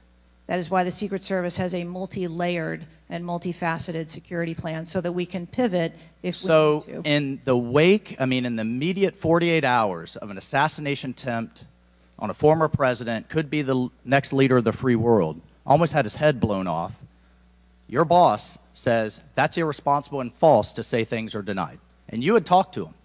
So did he just make that on his own, make that up on his own, or did you tell him that? We were speaking about the requests made at the rally. Staff, can we show the next slide, please? Then we have your spokesman. Did you sign off on this statement? That there's an assertion that a member of the former president's team requested additional security resources and those were rebuffed? This is absolutely false. In fact, we added protective resources and technology and capability as part of the increased campaign travel tempo. But next slide, please. Next slide, please, staff. We have the Washington Post article that then says we now have senior Secret Service officials saying there were at times when it was denied. So which is it? Again, there have been a number of conversations going on here. Did you sign off on that spokesman's statement? The spokesman's statement, I believe, was related to requests that were made Did for you the sign rally. off on it? For the requests that were made at the rally. Did yes. you sign off on the statement before it went out? I sign off on my press spokesman's statement before they go out. I would hope you would in the wake of an assassination attempt. Yes. You did. Mm-hmm. Categorically false that any requests were made. You signed off on it. Thank you for that. Thank you for that clarity. Madam Director, how many press conferences have you held since the assassination attempt? We have put out press releases. How many press conferences have you held? Gone to the mic, taken questions from the public, from the media? How many? I have not held any. How many has Secretary Mayorkas held? I don't. 0. How many has the FBI held? 0. How many has the Department of Justice held? I know you know the answer. I believe there was a press conference in Butler after the incident occurred.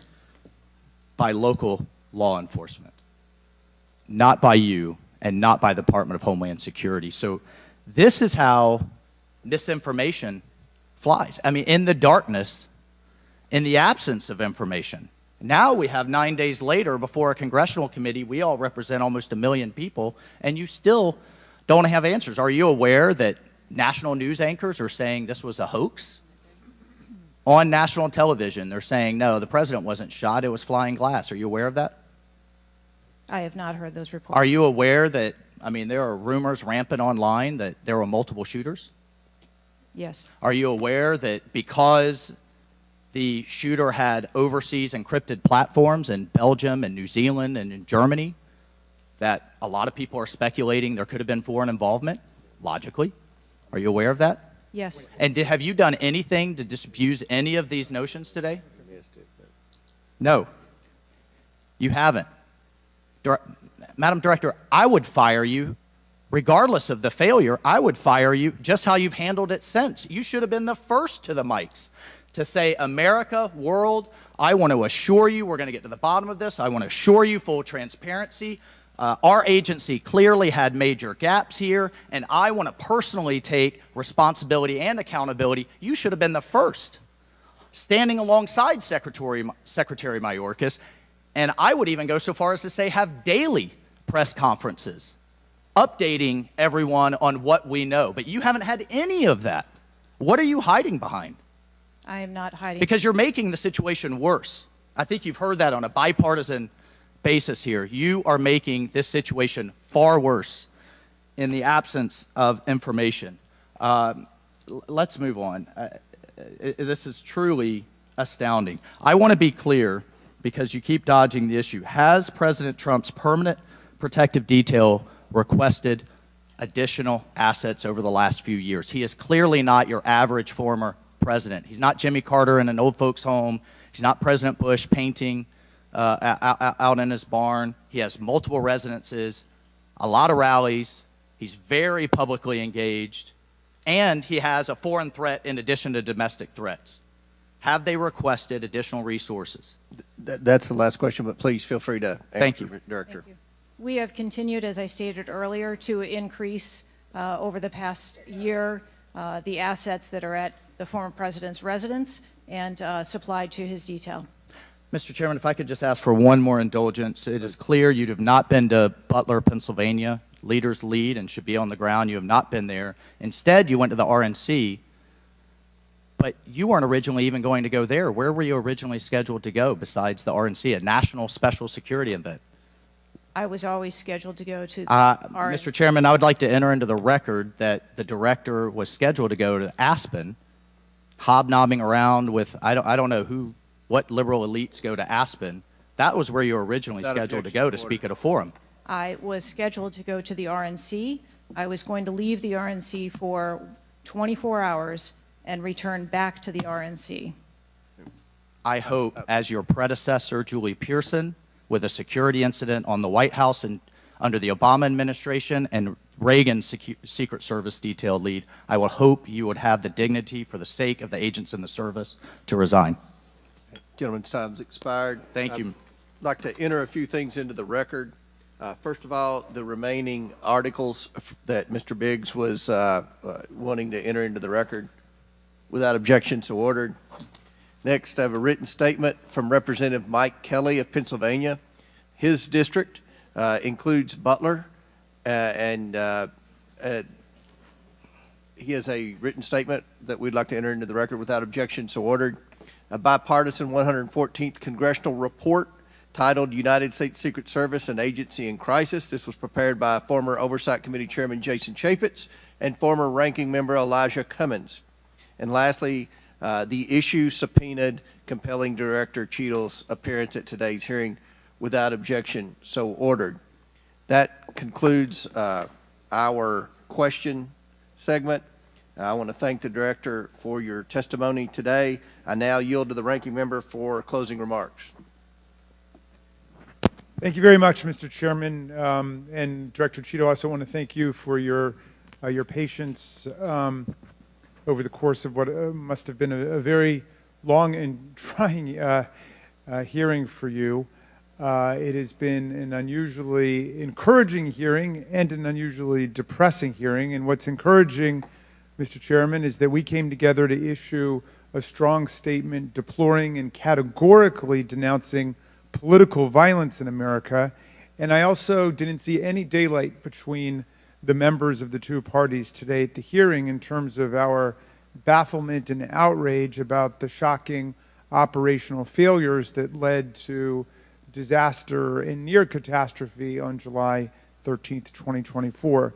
What is depressing is the extraordinary communications gap between the Director of the Secret Service and Congress. And I don't want to add to the Director's terrible, horrible, no good, very bad day, but I will be joining the Chairman in calling for the resignation of the Director, just because I think that this relationship is irretrievable at this point, and I think that the Director has lost the confidence of Congress at a very urgent and tender moment in the history of the country, and we need to very quickly move beyond this. But what I will say, Mr. Chairman, is that I took this hearing to be about two major policy failures, and one policy failure is the one that got the vast majority of the attention, which was the failure of the Secret Service to effectively respond to a gunman on a roof within 150 yards of a presidential visit and speech. But the other failure is on the part of Congress, because the mass shooting that took place in Butler, Pennsylvania, is replicated all over the country every day. And in fact, as I said, Mr. Chairman, it happened that evening in Alabama, in Birmingham, Alabama, where there was a mass shooting where more people even were killed and wounded than were killed and wounded in Butler, Pennsylvania. So it's true, the president, the former president, and a handful of people who get the Secret Service protection are the only people in America we thought were safe from an AR-15 attack. It's clear that they're not safe either, and we've got to get to the bottom of that. But we also have to get to the bottom of the larger problem, which is that the whole country is living like this in fear and in terror of assault weapon attacks in movie theaters, churches, synagogues, mosques, supermarkets, Walmarts, any place where an audience or a public gathers. And the worst was in Las Vegas, where a gunman got up on a roof and then just mowed down 60 people below him and wounded hundreds and hundreds of other people. So we've got to deal with that problem. Yes, we've got to move as swiftly as we can to deal with the problems of the Secret Service, but the broader problem is still there. And I just wish to the heavens that our colleagues that could get together on the question of presidential security against an AR-15 attack could get together on the question of public security against an AR-15 attack, because all of us are vulnerable. All of our families are in danger by this, and the rest of the world doesn't live this way.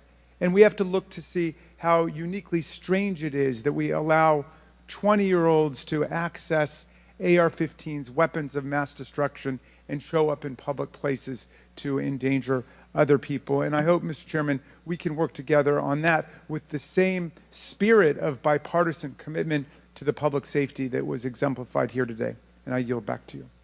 Ranking member yields back. I'll deliver my closing remarks. Director Cheatle, I subpoenaed you to appear today to get answers for the American people about the failures that led to the assassination attempt of President Donald J. Trump. Unfortunately, you refused to answer today. And this committee is not known for its model of bipartisanship, but I think today we came together unanimously in our disappointment for your lack of answers.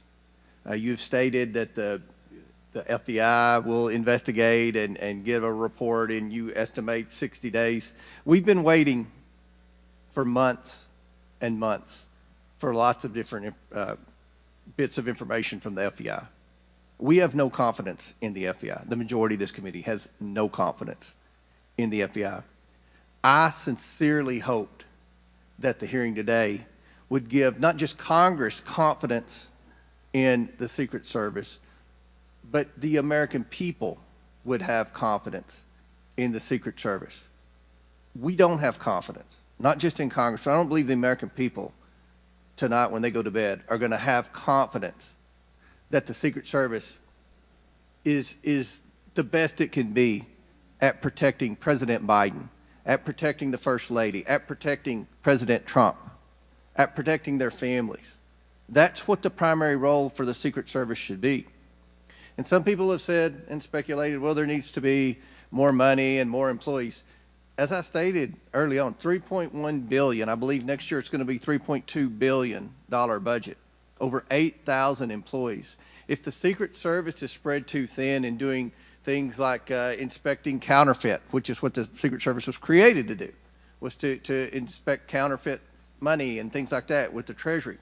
If it's spread too thin, then we need to come together in Congress, and I think we can do that in a bipartisan way to narrow the focus of the Secret Service, to protect the leaders of our country, to protect our elections by protecting our candidates. And I don't believe we have any confidence that you can do that as the leader of the FBI. I sincerely hope that we would adjourn this committee hearing and have confidence not just in the Secret Service, but in you as director of the Secret Service. But we do not. Taking responsibility requires a lot of things. It means providing transparency. It means answering simple questions. It means providing a specific timeline of July 13th to this committee and the American people. I mean, it's been 9 days. There were people that were demanding that we have a hearing the next day or 2 days following the shooting. And I said, no, we need to give the Secret Service ample time to be able to answer those questions. 9 days. 9 days. And I don't think we answered very many questions that the American people have. I don't think there was I've never said this before, and I've presided over a lot of hearings. I don't think there was one question asked by anyone that the average American hasn't already asked at a diner or at church or at a ball game. The American people have questions. They deserve answers. Congress deserves answers. You were subpoenaed today to provide answers, and ma'am, you did not do that. So, as Ranking Member Raskin stated, he and I will be sending a letter requesting that you submit your resignation as a step toward accountability in what happened.